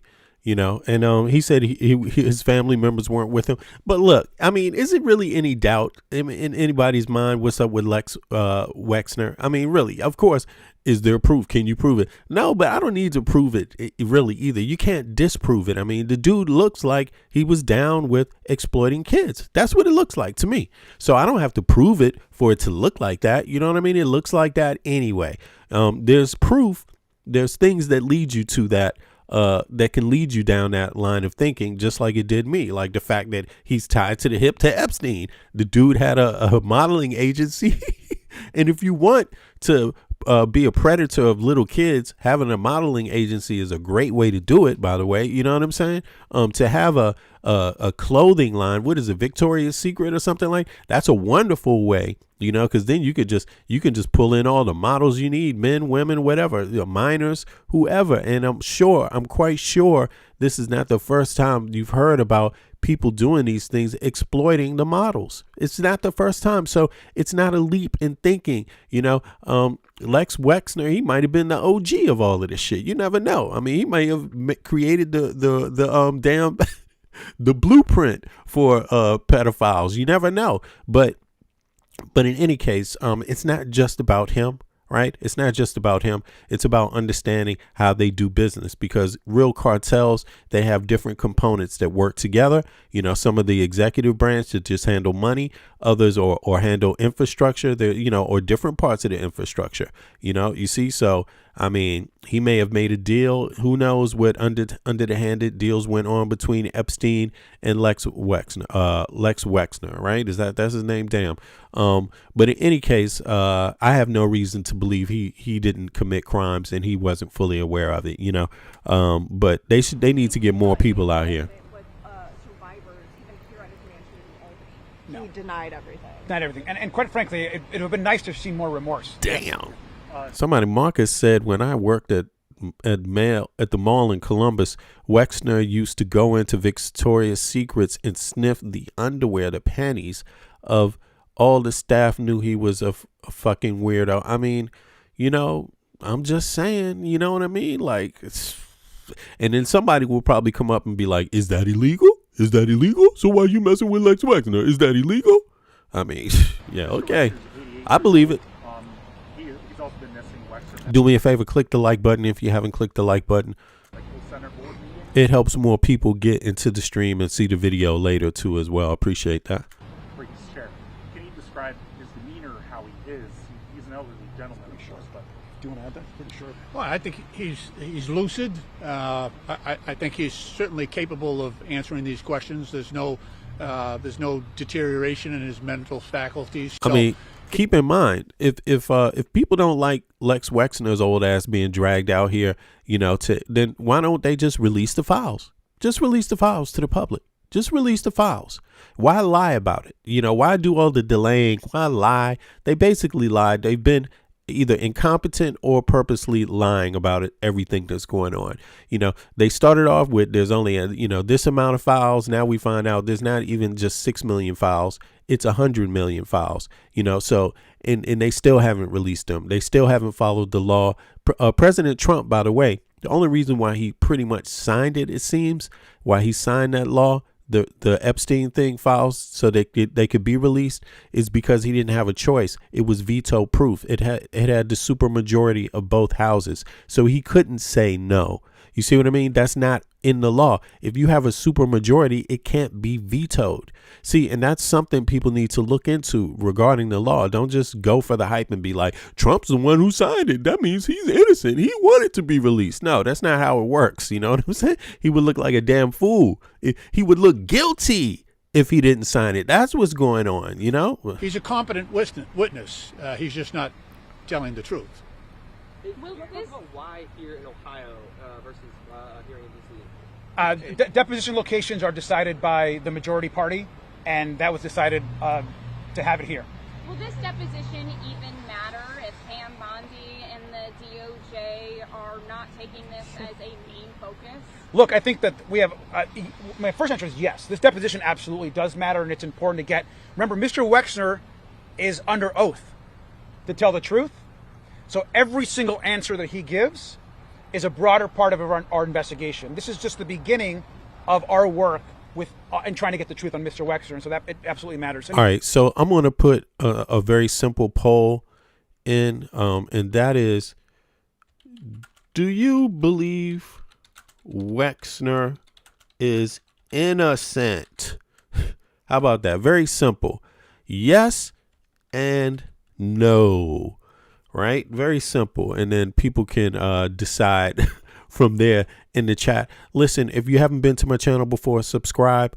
I appreciate everybody coming out. This is the normal time that I usually go live. That would have been, we started like it's an hour and a half ago. So I'm normally on at this time. I'm an American that lives in Europe. I'm born in Washington, D.C. I live in Copenhagen, Denmark. Both sides of my family goes back to the colonial period. Not that it's only about that. Not that that's the most important thing, but that's a marker. That's an intersection to, for a lot of people to know, because often we think that people that are against immigrants, families really go back to the, and they don't all the time. You find out that there's people out here that is capping for this crazy shit going on with ICE, and their family's only been in the country 1 and 2 years. They're damn near immigrants too, talking about kicking out somebody else who just wants a job that no one else wants, So let me see. Nut, I saw your comment. Nut said Texas home building associations have met with the White House multiple times to discuss how immigration enforcement is hurting the housing industry. Yeah, and it's going to cost. Exactly. It's not bringing the cost of housing down. They're bringing the cost of housing up. And listen, they're creating a mortgage crisis because there's less houses. People can't even afford. People are getting fired. 1.9 million people fired. People are not going to be able to pay the mortgages on their home. They're going to hit the street. And who do you think is buying up all these homes anyway? It's the rich people. The bottom line is there needs to be some control over that. How many goddamn homes a corporation can own? You know what I mean? There has to be a certain amount left to middle class and low, to the working class. I would say that there have to be a certain amount of houses out there in the sphere for the working class people. There has to be health care that the working class people can afford. There has to be education that the working class people can afford. The average and even poor when it comes to education and health care, because they're citizens too. I mean, they may turn out to be your hardest worker if they have health care. They may turn out to be your best scientist if they have access to education. The poor want to improve themselves, but if you don't give them an avenue to do it, what is this all about? Every other Western nation has this. So that's just a little about myself. In Denmark, we have universal health care and we have universal education. So that's why I'm bringing it up. I pay 39% tax. Roughly, it might go up, down, or slightly, and I might get some deductions here and there. I do. But I'm just letting you know that when you look at all the taxes and the expenses, American people take home on general $1,000 less in their pocket after they pay their taxes and after they pay their bills than European citizens. I'm just letting you know. So don't get fooled when somebody say that's because you pay more taxes. You haven't really done the work, though, to find out what the differences are. Don't fall for the scam. Yeah, we might pay more in taxes, but look at what we get for our taxes. You pay more for a healthcare system that doesn't even work. Why is that? Why is that happening? What happens when the DOJ doesn't do anything with it? Well, that's up to the President Trump, which we're putting the pressure on. Yes. All right, so let's go. Let me see, because they did some other stuff with Lex later in the day after they got finished with this. So let me just go on a little more, see if we got further in this conversation. Come on now. Today, this New Albany. Come on. Epstein. The man answering the questions, one of the most prominent figures in Central Ohio, Les Wexner. And we've now learned the deposition has ended after 6 hours of questioning. A House Oversight Committee spokesperson says Wexner answered every question, and they plan to release video and a transcript soon. The New Albany billionaire has long been connected to Epstein. Wexner has never been charged in connection with Epstein's crimes and maintains he was unaware of them. But the lawmakers who came to Central Ohio are not letting Wexner push aside his alleged connections. There is no single person that was more involved in providing Jeffrey Epstein with the financial support to commit his crimes than Les Wexner. We have met with the victims of Jeffrey Epstein, Ghislaine Maxwell, and the rich and powerful people that help to perpetuate these crimes. And we have heard over and over from these victims the name of Les Wexner and the importance of following the money. We thank you for joining us here on NBC4 at 5. I'm Jared Smalley. And I'm Jennifer Bullock. NBC4's Anna Hoffman has been closely Ruth, following Ruth. the action in New Albany Facts. and is live there now to break Word, down what we DC. learned from today's deposition. Anna? You know, I'm born on the Capitol Hill East, and Anacostia. I mean, Capitol Hill East is Capitol Hill, you know, but it's just 15th and C, right? But I was raised, you know, close to the Capitol also, and then Anacostia. So those two places. So I'm from the East Side, pretty much. And Jared, the deposition of New Albany billionaire Les Wexner happened behind closed doors, but there's no doubt it was the talk of this town. Wexner, who has not been charged with a crime, testified before the House Oversight Committee, saying that he was conned by Epstein. He says, just like everyone else. Meanwhile, committee Democrats say they're not buying it, and they're committed to putting an end to any cover-up. Well, I heard, He has basically. I also heard that they're saying, hey, if you want to make it really plain and clear what was going on, if you want to help us, just release all your records in your business with Epstein. Let us look at it and see how much you knew and how much you didn't know.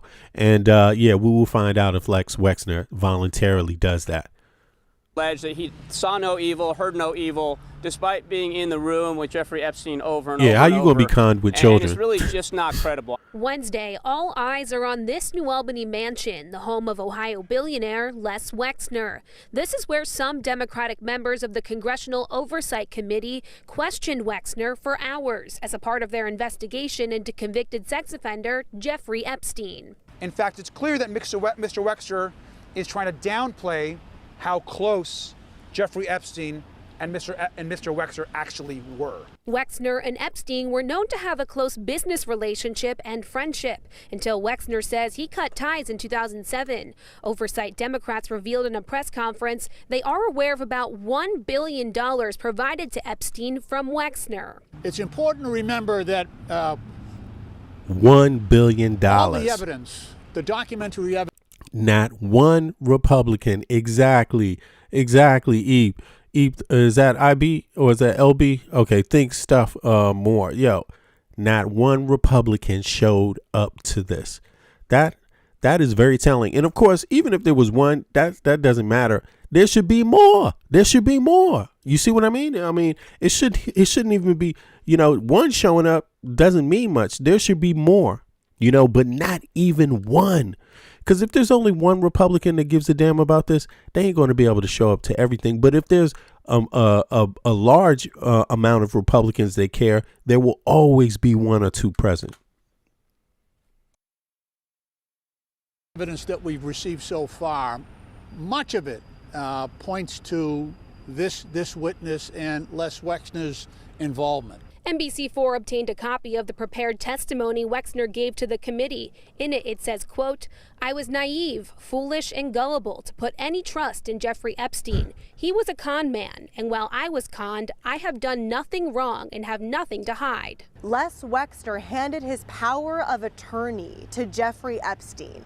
He allowed Jeffrey Epstein to live in his homes, to have hundreds of millions of his dollars, to use his what? He allowed Epstein to live in his home. Yo, like, what's up with that? What's up with that? Is this, wait a second. Is this, did he buy, did Lex Wexner own that Manhattan home before? And is that how Epstein got it? I think I'm remembering that correctly. Is that right, y'all? In the chat, let me know who remembers that. I think that's what they're referring to here. His power of attorney to Jeffrey Epstein.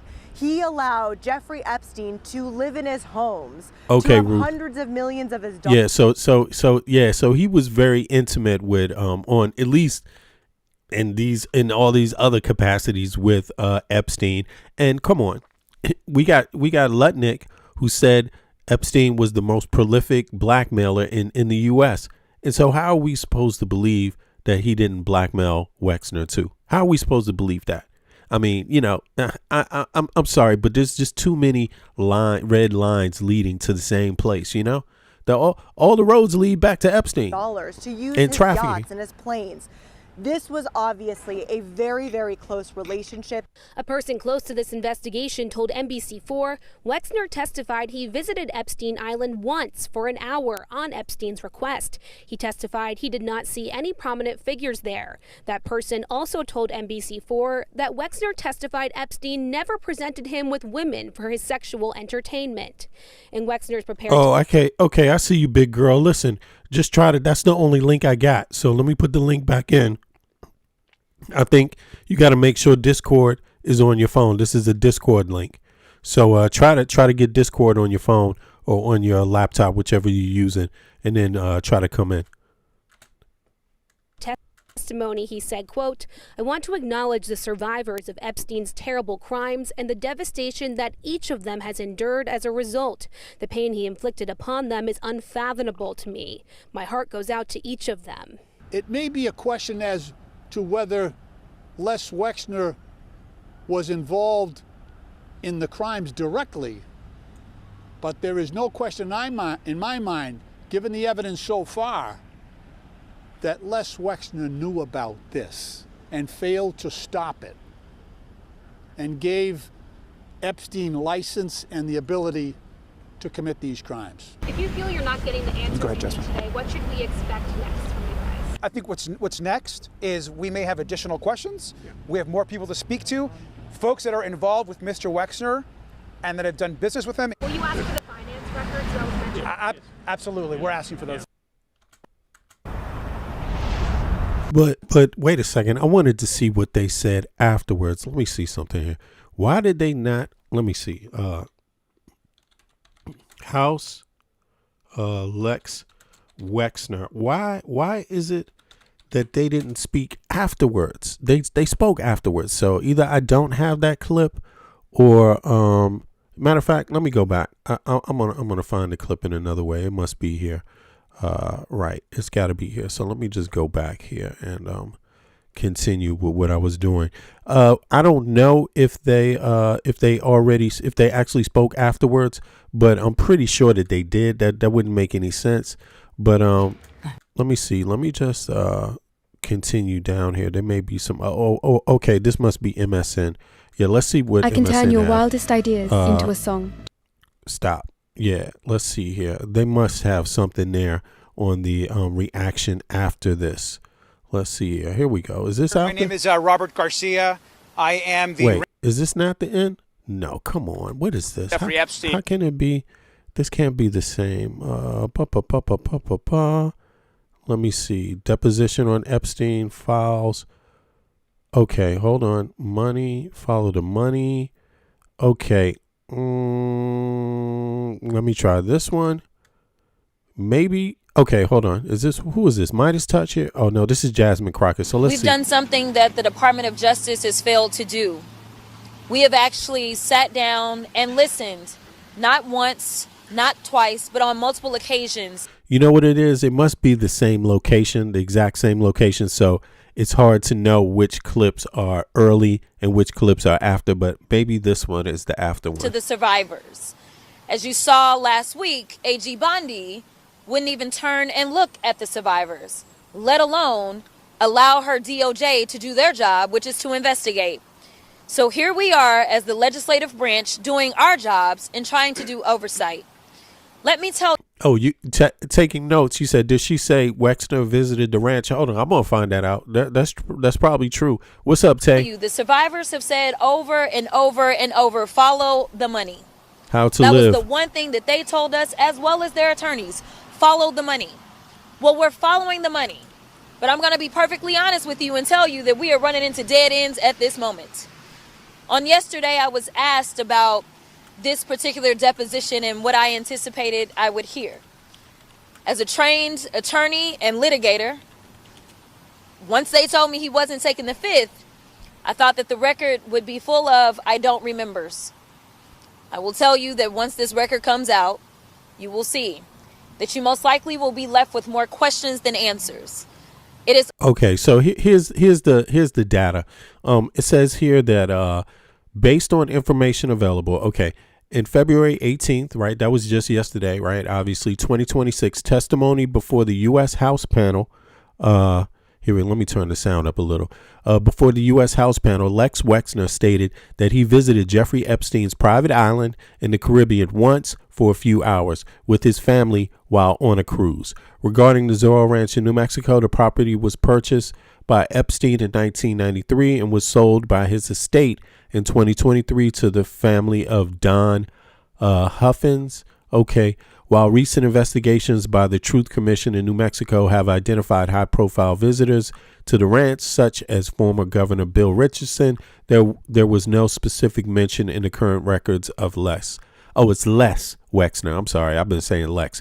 Okay, Wexner's testimony focused on his visit to the island and his assertion that he was duped.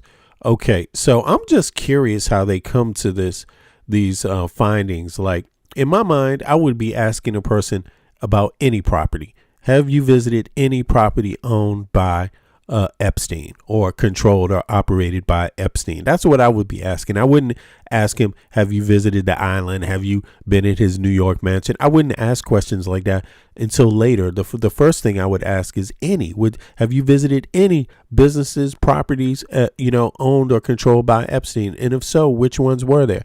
But in any case, let's go back to this. Let's see here. It's almost inconceivable to be missing the amounts of money that are missing, and somehow Mr. Wexner have no idea. The other thing that I want you to pay attention to, because again, as a trained litigator, think about some of the themes that we keep hearing. We know that there were supposedly these fraudulent modeling agencies that were set up all over the country. Okay, it says he denied visiting that ranch. So just to let folks know. And girls would go in thinking that they were going to get their chance at modeling. Oh, and big up. Sorry for cutting it. Big up to Jasmine Crockett. Look, she's running for Senate right now. She's doing a hell of a job. But listen, she is busy. And I'm going to tell you, her resume, it's a serious resume. It far outshines her Senate opponent right now. Either one of them. Like, she is the most experienced person running for office in the country. Basically running for any of those seats right now, like serious. So anybody that doesn't take her resume serious and doesn't take what she's saying serious, man, the joke is on you. The joke is on you. You're only exposing how serious of a person you are if you don't really support, if you don't at least respect this lady. Supposedly these fraudulent modeling agencies that were set up all over the country, and girls would go in thinking that they were going to get their chance at modeling. Victoria's Secret. We know Victoria's Secret was known specifically for their fashion shows. We know that there are reports of girls that went in thinking that they were potentially going in to model. These are not coincidences. There's two things that have been clear, is that there were always young girls seemingly looking for an opportunity to model, and there were always rich and powerful people on the other side, dangling a carrot, saying, I will give you the life that you're seeking. Yet ultimately, the stories are the same. They're stories of abuse. They're stories of trafficking. Right. The only reason why I highlight Jasmine's record is because we've been through this before in the United States. This misogyny, like straight up. We have to start electing people based on their work ethic, and their resume. And we already had this situation where people chose Trump over Kamala Harris. And we already had this game where out in the media, they didn't highlight Kamala Harris's real actual record. They basically dumbed her down to make it seem like that was an even swap, like maybe Trump could compare to her. They dumped her record down in the media just to make it seem like it's an even choice. There was no even choice. And what I'm saying is that I also like some of the things that Tyler Rio says. But in terms of his resume, there's no comparison. That's all I'm saying. And we have to stop. We have to stop doing this to women in the country.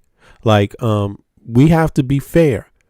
and just look at the records, put the two records up to each other, and just respect the fact that this lady's record is stronger. Now, whether that translates to votes, we know that it doesn't in the United States of America. We know that people will pick Trump over anybody else's record. We know there's a segment of the society that will pick Trump over any record whatsoever. So we know that's part of the game. Yeah, Tara, I'm saying record. Yeah, do you know her record? I'm saying record, period. Yeah, I'm talking about lawyer, elected official, out there in the streets working, like seriously, working every day. But just record in terms of, who's more fit for the job. Yeah, that's what I'm saying. Yeah, and I'm not dissing Tyler. He was a teacher, and now he's running for public office. He got a few years in there. I'm not saying that, but I'm just saying, comparing the records, if you remove their face, if you remove their gender, if you remove their names, one person's record beats the other. That's all I'm saying. So, and we live in a country, I don't live in the U.S. anymore, but although I'm an American citizen, we have had a country do that to Kamala Harris, like straight up. So I'm not going along with the shit this time. Like, I'm serious. Everybody, we got to fix this problem. We got to fix this problem. Level. Now, if he wins, great. I think they're both better than the person who's there right now, obviously. Yeah, I do. And I will tell you one thing that was... Yeah, I still vote. Shit, I voted in the last president. I'm going to vote in this next one. I'm voting in these midterms too, But definitely. Yeah. For sure was when asked about Donald Trump. Hey, Johnny B, sorry, bro, but you just said something that's stupid. You said she took Jew money. That means you trying to divide and conquer, brother. Like, sorry. Or if you're a brother, maybe you're a Russian, maybe you're some Chinese, maybe you anybody. I don't know who you are, but it's not about Jews. Okay, Israelis, Jews live all over the world. Israelis primarily live in Israel. Okay, Jews are not Israelis. So stop trying to do that and spread that hate. You know what I'm saying? Like, really, that stuff is stupid, man. And look, it doesn't even matter because at the end of the day, people are receiving money from many different. That doesn't mean you do exactly what anybody tells you. You see what I mean? But let's have if we want to discuss campaign reform, let's do that like grown people. Let's do that like grown people that have some knowledge and have a real discussion about campaign reform. Let's not just have a problem when it's Israeli or a Jew. You know what I'm saying? That's all. That's all I'm saying. Donald Trump and Epstein, and whether or not they had been in the same room and what that looked like. He didn't quite remember, but he imagined that, yes, that possibly happened, because he did remember that Donald Trump also would like to show up to the Victoria's Secret runway shows. Now, that was a little odd to him, he said, because Donald Trump was not engaged in fashion whatsoever. But he does recall that. He also said something that I feel like we've heard over and over and over, which is that Epstein liked to drop people's names.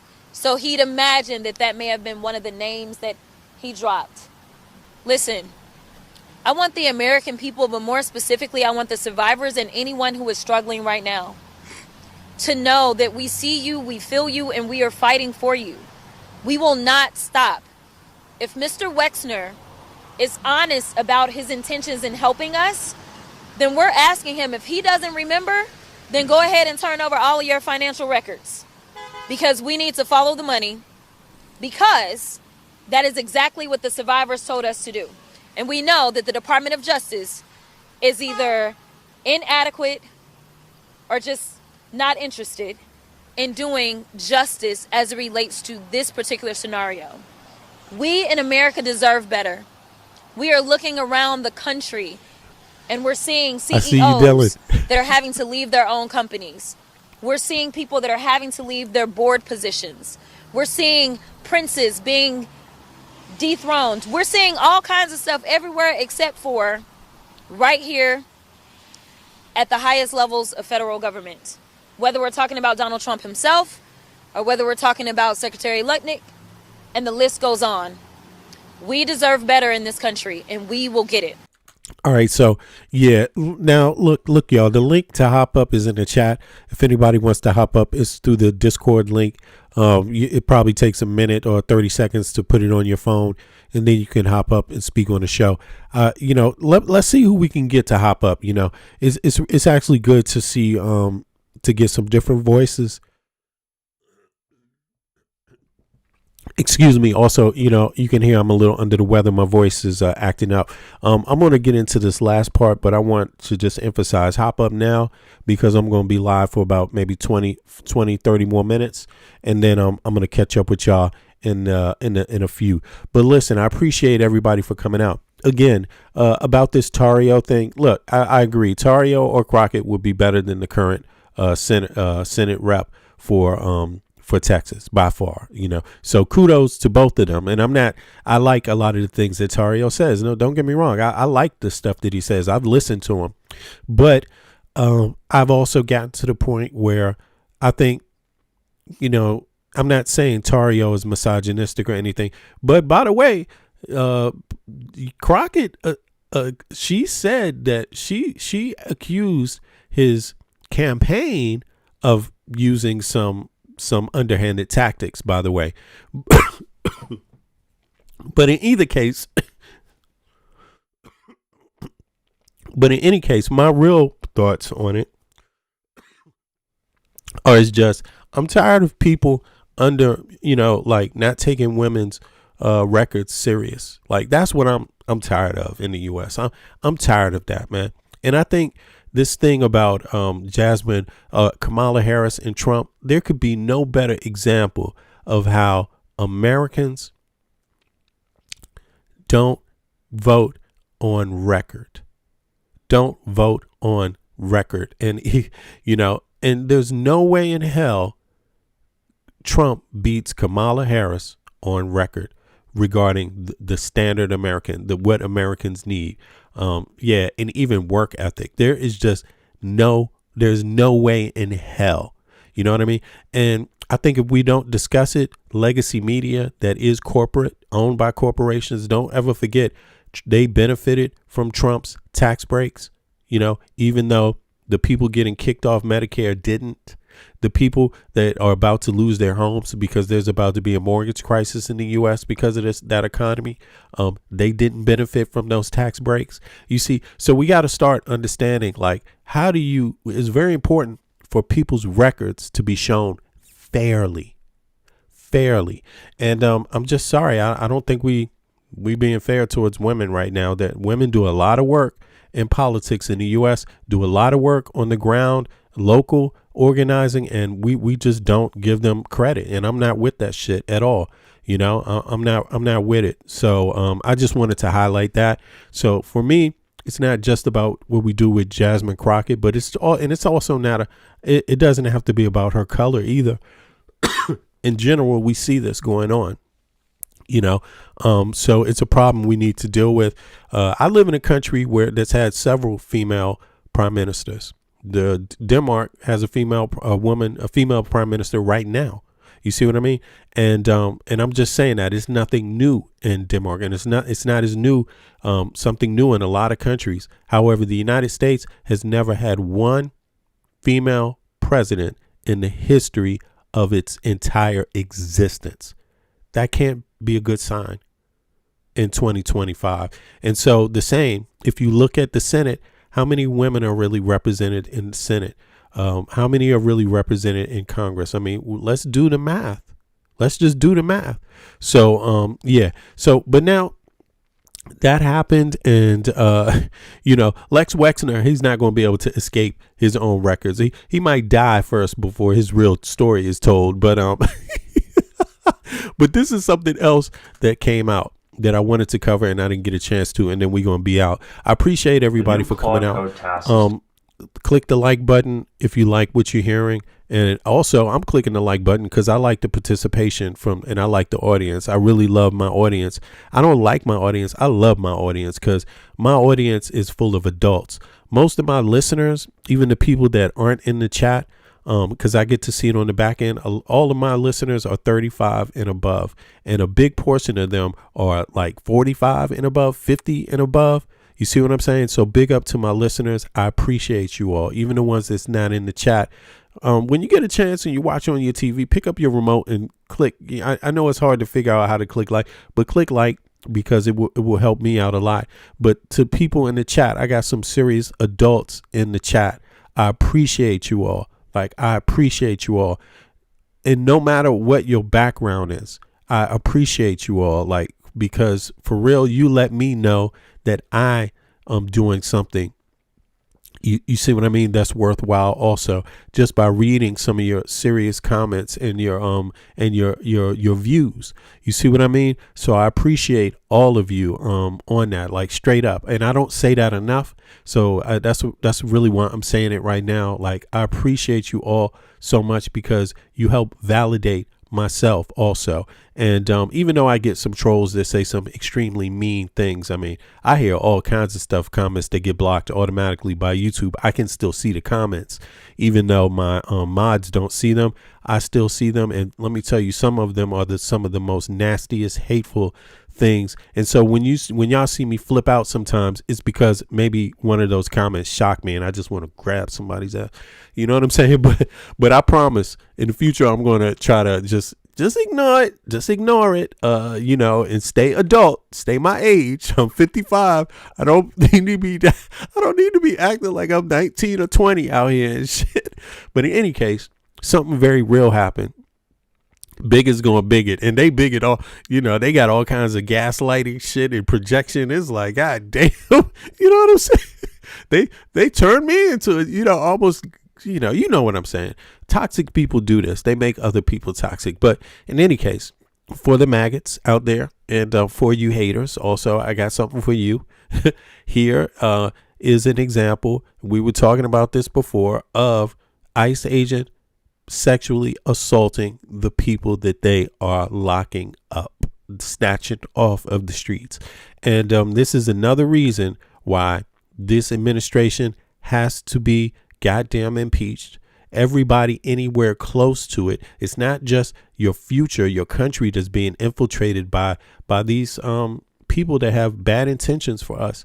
It's also on the ground. Bad intentions, just for the average American citizen, just for the residents. Even if you're not a citizen, you have the right to be treated with respect. You see what I mean? And again, this administration said it wanted to go after the dangerous people. These are not dangerous people that they're going after, sadly enough. And us as American citizens, we know damn well we can be very dangerous ourselves as citizens. You know, I'm born and raised in Washington, D.C. My family on both sides goes back to the colonial period. And yes, a whole lot of people like me can be very goddamn dangerous when we want to be. If you listen to us and give us a fair shot, we want to be good people most of the time. But you push people up against a corner, goddamn, you push them into a corner all by themselves. Of course, people can be dangerous. But when I hear them talk about going after dangerous people, we know Americans commit violent crimes. American citizens commit violent crimes. We do sex trafficking, right? Well, you know, you want to talk about immigration. Why didn't they get fucking Jeffrey Epstein the fuck out of our country? Why didn't they get his bitch ass out of our country? Excuse my language, because I'm getting grade school now again, and teenager and shit. I'm getting back in my 20s. But why did they get Epstein's ass out of the country? Like, get rid of his ass. He got how many different citizenships, passports? Why did they get a lot of these dangerous ass, you know? So look, Elon Musk got 3 citizenships. He's dangerous as fuck for the average American. Peter Thiel has 3 citizenships. He is dangerous. He wants to know everyone's private information. You know, there's one other thing you need to see before I play this, just so people know, you know, this is serious. Look, Epstein, right? Let me go over to here. This is not the only sick ass story about Epstein here. Look at this one. This is Trump, obviously, but through an Epstein email. But this is another one, and this is extremely troubling. Can I go over to this? What's going on here? Let me open this up. I want y'all to see one more story that is dangerously insane about Epstein and what was going on in these people's minds. What is going on here? Can y'all get off of this for a second? And then I'm going to play this. Oh, here, is it this? Come on. Is there a way? How does this open up? Okay, there it is. So look, if we go down here, there's a couple of stories. And where's the last story at? Is it this one? No. Is it? Look at this. It's this one. It's this one, y'all. Peep this. Right here. Emails show Jeffrey Epstein suggested environmental, y'all can't see this, environmental destruction as a solution to fix overpopulation. Now take a look at this. Like, this is real. This is real. Newly, let me see. Y'all can't see that, so let me take my camera off real quick. Newly released emails show Jeffrey Epstein suggested climate change could be used to address what he described as overpopulation. The comments appeared in a 2016 email exchange with German philosopher and AI researcher Joe Shabak, according to Fast Company. Okay, Epstein wrote, "Maybe climate change is a good way of dealing with overpopulation," and referred to forest fires as potentially a good thing for the species. So you got to understand, he's not talking about the climate change that people are discussing when they want to have clean energy, right? When they want to get rid of fossil fuels, contamination of the air, of the atmosphere. That's not what he's talking about. He's talking about the opposite, make it worse. That's what he's talking about. Let it thrive. Let it live. And think about this. Trump himself, what is Trump doing?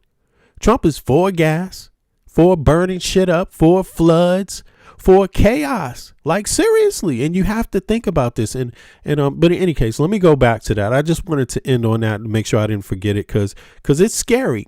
You look it up. You check it out. You tell me, is this real? I'm going to check in that email, but somebody hit me off to it, and I'm pretty sure it's straight up. So I just didn't have time to look the actual email up, but you can do it in your time. I'm going to look at it, but I'm pretty sure most people can put the dots together. A lot of these billionaires definitely in the United States have this idea of get rid of the average population, like get rid of them, make them suffer, make them die, turn up the heat on them. Like, seriously, I'm just saying, that's my view of it. I'm open to opinions, but I'm going to put this on, and then I'm going to throw the link in the chat for anybody to hop up, and then I'm going to be out. I appreciate everybody. Here we go. Let's go. We knew corruption was reigning supreme inside of these facilities. Now we have the evidence. ICE detention officer guilty of sexually abusing a detainee. Here's the update.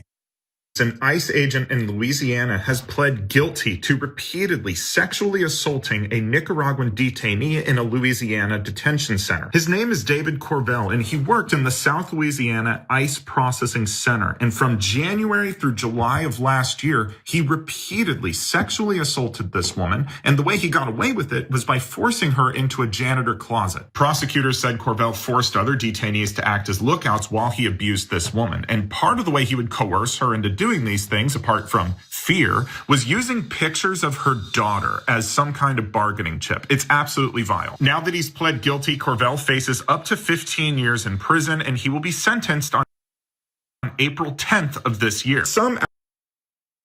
So you hear that? He pleaded guilty. So ICE people can't go along and say, yeah, but no, this man pleaded guilty to what he was charged to. You see? So you can no longer say that that's not happening. That is happening. It did happen. And this case, he's about to be sentenced in April. That's less than 2 months from now. Let me just bring this back one more time. Here, I remember this case when it came out. I believe is this the same one? But this isn't even the same one, man. There's numerous cases like this that haven't been adjudicated yet, but let's play it again. was reigning supreme inside of these facilities. Now we have the evidence. ICE detention officer guilty of sexually abusing a detainee. Here's the update.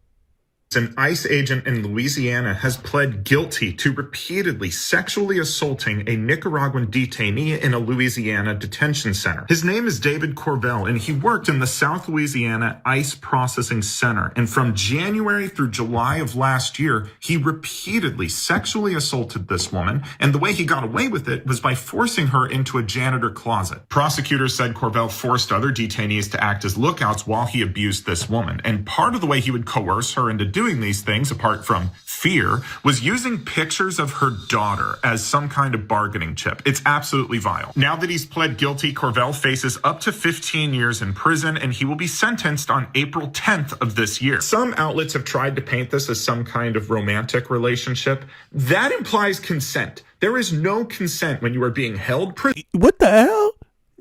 But this is what the trolls do. Maybe they was in a relationship together. She was in jail and he was free.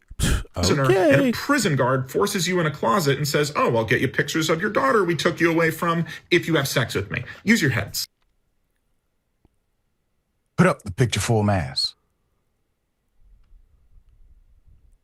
David Corvell, a former detention officer at the South Louisiana ICE Processing Center, pled guilty Monday, December 29th. This was a federal court in Lafayette to one count of abuse of a ward or individual in federal custody. Corvell entered the guilty plea before the U.S. District Judge as part of a plea agreement with prosecutors. The charge carries a maximum sentence of up to 15 years in prison and a fine of up to $250,000. Even though he has pled guilty, I believe the fix is in. And I'm going to explain why in just a moment. According to court records, Corvell worked as a contract detention officer at the facility, which is operated by the GEO Group, Inc. We've talked about them on a previous show. Between January 1 and July 30th, the facility houses women and detainees at various gender identities. Prosecutors said Corvell began abusing the detainee identified by the initial CH, who was being held on an immigration matter. Between May and July, Corvell had sexual contact with the detainee multiple times while she was under his custodial and supervisory authority. According to the court documents, prosecutors said the encounters took place inside the detention center, including in a janitorial closet. He was able to plead guilty to one count. That means that the prosecutors are allowing him to plead guilty to the bare minimum of what he has done. He's not pleading guilty to the multiple times, which would be another count of the sexual abuse. The fix is in. Yeah. So he's pleaded down. He's pleaded down. You see what I mean? So, and of course we know the fix is in because this people fight not for the rights of human beings anymore. They're fighting for the right to abuse human beings, you know? And it's really sad, but at least people know that it happened. You see, and you know the circumstances, he pled down. So this was the minimal that he was allowed to plead down to. You see? So that's also telling. You see what I mean? Let's hear it again. We knew what was happening. We knew corruption was reigning supreme inside of these facilities. Now we have the evidence. ICE detention officer guilty of sexually abusing a detainee. Here's the update. An ICE agent in Louisiana has pled guilty to repeatedly sexually assaulting a Nicaraguan detainee in a Louisiana detention center. His name is David Corvell, and he worked in the South Louisiana ICE Processing Center. And from January through July of last year, he repeatedly sexually assaulted this woman. And the way he got away with it was by forcing her into a janitor closet. Prosecutors said Corvell forced other detainees to act as lookouts while he abused this woman. And part of the way he would coerce her into doing doing these things, apart from fear, was using pictures of her daughter as some kind of bargaining chip. It's absolutely vile. Now that he's pled guilty, Corvell faces up to 15 years in prison, and he will be sentenced on April 10th of this year. Some outlets have tried to paint this as some kind of romantic relationship. That implies consent. So he pled down to one charge, and the maximum penalty, of course, is 15 years for that one charge. But this is just it's sickening, and this is not the only case. I mean, it's just what is out there in the open. I saw someone who said this. Somebody said, since when did they ever? I don't know what that means. Like, maybe it means when did they ever care? But look, there are people that care, and there's people that don't care, and we gotta acknowledge the people that do care, so that we have so we're not doing the job for the people that don't. You see what I mean? Like, we don't want to do the job for the people who don't care. But yeah, generally speaking, this has been a trend of not protecting human beings, their human rights, and it's been protecting the officers and the people that are hired to work in these facilities or even work on the street to back up the people that commit violent acts, to support people that commit violent acts against human beings, and it's not just in the prisons, it's out on the street, it's in general. It's a problem in the U.S. I mean, we have to understand that. And I really hope that this period that we're going through, we come out of it being able to address those things as being wrong and having no place in American society or in the U.S. American society, rather than go back to the place where that is just the norm again, and we just make excuses for it. And yeah, we get rid of Trump, but we just continue to make excuses for the rest of the shit. I don't want to go through that. I mean, it's crazy. Even right now, I mean, there's so many issues right now, but even right now, look, it's gotten bad. So I understand people that want to get rid of Trump and his administration and let's deal with the other things after. Yes, I understand that, because Trump doesn't even want people to vote right now. And that's scary. He doesn't even want people to vote. That's a new high for evil in the U.S. That's a new high for authoritarian means in the U.S. Like, he really wants to affect people's votes, and Congress is backing that up. This is very sinister. But so I don't blame people that want to deal with that and deal with the other things after. I might also go along with that. You know what I mean? Because you got to first get rid of the things that are desperate, but it's hard to say what is most desperate right now. It's hard to say. And in any case, these are executive orders that have ICE out here on the street. This is not Congress, really, right? Congress is going along with it, but this is not invoked by Congress. This is invoked by the president. So I'm one that believes we need to deal with this administration first, but not if it just means we're going to turn a blind eye to all the other wrongs also. I mean, this shit is really, really bad. So right now, American people are being told to pay money to vote, basically. This Save America Act, if it passes, you will have to go out and spend some money to vote. Anyone who was not registered in the last election will have to pay money to vote. You will have to get new records to vote. If you're not registered, and that means if you didn't vote in the last election, because once you don't vote, you're kicked off the voting pools and you will have to register again. You will have to bring documents again. You will have to pay for those documents. You will have to spend time driving, for a lot of people, spending gas money also.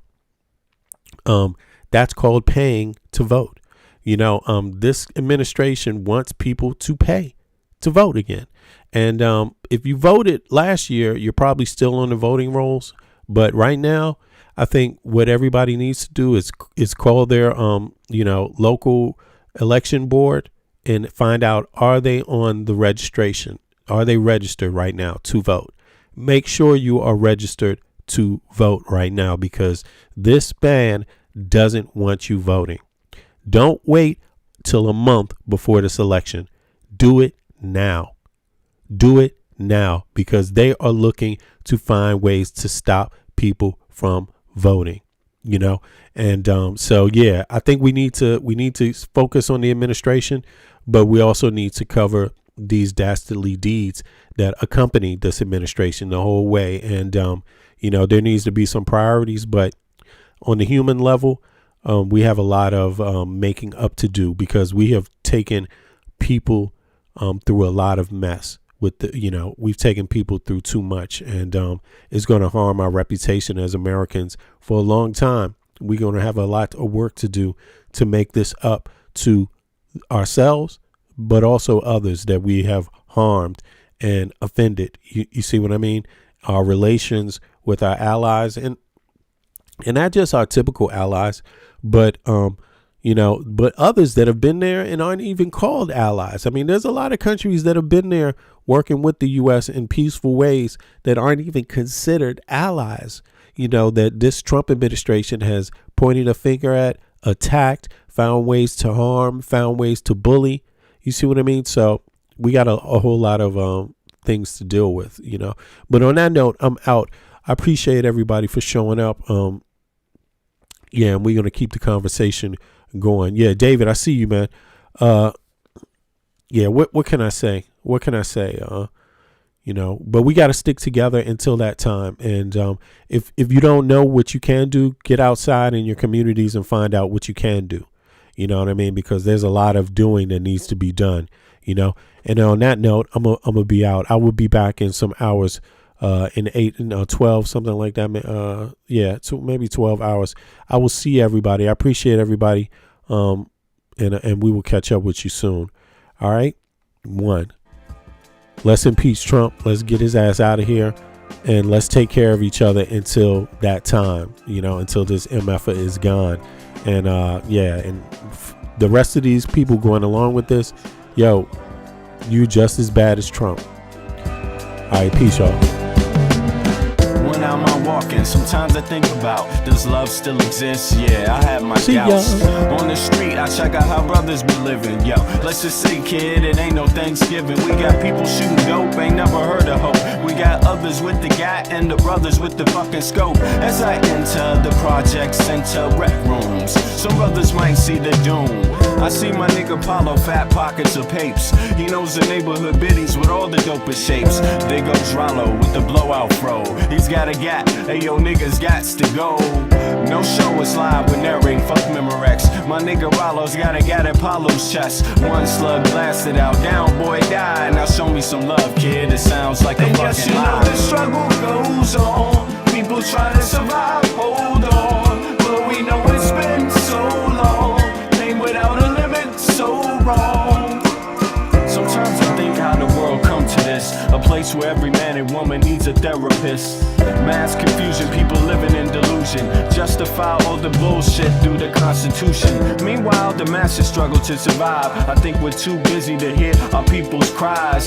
Singles mothers struggle to raise families. Genocide committed through famine and disease. I wonder if these things will ever cease to exist. I know it could if we cease and desist. Giving all the power to the industrialists, giving all our power to the damn commercialists that see us just as being sheep in this world, that want us to do what we're told like boys and girls. Oh God, I want to live another day so I can help provide equality and this day. And yes, you know the struggle goes on. People trying to survive, hold on. Though we know it's been so long. Pain without a limit, so wrong. Everybody around the globe, open up your earlobe, your third eye, and then decipher the code. Through knowledge, understanding, then bring love into the concept instead of bling bling. Truth instead of biased educational methods. Twisting, contorting God's message of love for every human being. Listen, motherfucker, don't you hear the screams? It's time to do much more than talk, debate, and spread hate. We need to think and at the same time investigate. Understand what our actions may create. Before continuing the cycle we procreate. We can clone humans, but at the same time we can't feed humans. The future of man is actually looming. It's really depressing, it's true. And yes, you know the struggle goes on. People trying to survive, hold on. But we know it's been so long. Pain without a limit, so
nothing can save ya, cause this is the season of funky behavior. I came to relax your mind, you can recline. On what? On this here rhyme. I like the style, I'm staying for a while. It helps me show cats that I'm versatile. I'll touch your dial, turn your frown to a smile. I'll make you feel like you're having a child. So relax and open up, child. I'm about to make you walk what? Pimp style or pimped out style. You don't understand the logic. See, if you don't have it all, I'll take a deposit. I got shit for you, it's alright indeed. It's like going to the garden and planting the seed. It might tickle for a second, but it won't bleed. So just relax, just hear a dope track. The vibes is real nice, everything is real fat. You don't have to do work, we do that.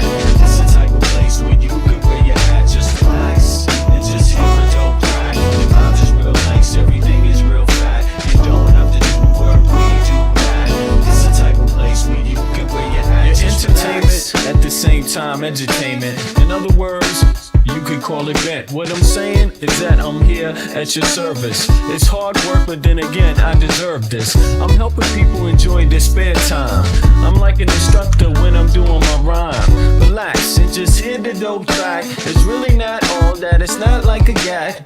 We like that when everything is relaxed and chill. You don't have to get fucked up or take pills, cause I like being myself, it feels good. Yo, it makes my meals taste good.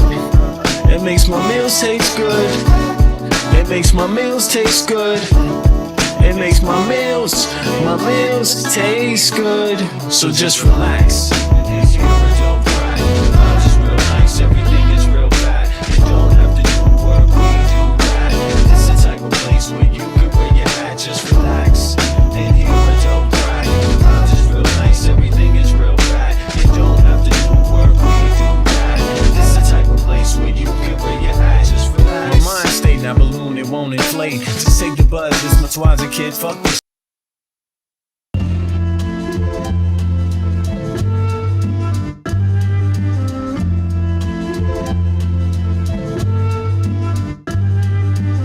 I'm having feelings I never felt in my life. It's hard to explain, what I'm going through is new. I'm good looking, clean up well, but without this fine young little lady, I'm still in hell. She's brown skinned, Eritrean. Love every second and the time that we spend. We're good friends, there's no need to pretend. The way she walks and moves her hips, those smooth curves, I just love to kiss. It's Sunday morning, make her breakfast in bed, bring her a latte and chill up in the spread, and manifest all the thoughts in my head. The comforter of my life. You know what? She may not know it, I want her to be my wife. It was my finest wish to stay the night. She's doing fine on her own, about to buy a home. Me, I'm working out some shit, but I've grown. I'm working hard to keep things right. Focus on my music so we can have a life outside of the system and the bright lights. She feeds me juice and curry when I'm hungry. Caress me on my body, it feels lovely. A lot of pain that I took on in my life, I need you to make it right. Need you to make it right. The feelings I'm feeling, it's real in my life. I know you're something special, want you to be my wife. All I need to know is will you treat me right. I wanna make love tonight. The feelings I'm feeling, it's real in my life. I know you're something special, want you to be my wife. All I need to know is will you treat me right. I wanna make love tonight. Brown eyes, caramel skin, beautiful face, where do I begin? Your hips, they keep making me excited. Your breasts, just how I like it. If you're the key to my life, then will you be there for me? All I'm asking is will you trust in me? It's complicated, but I wanna do it right. If we keep true to the love, we can make life.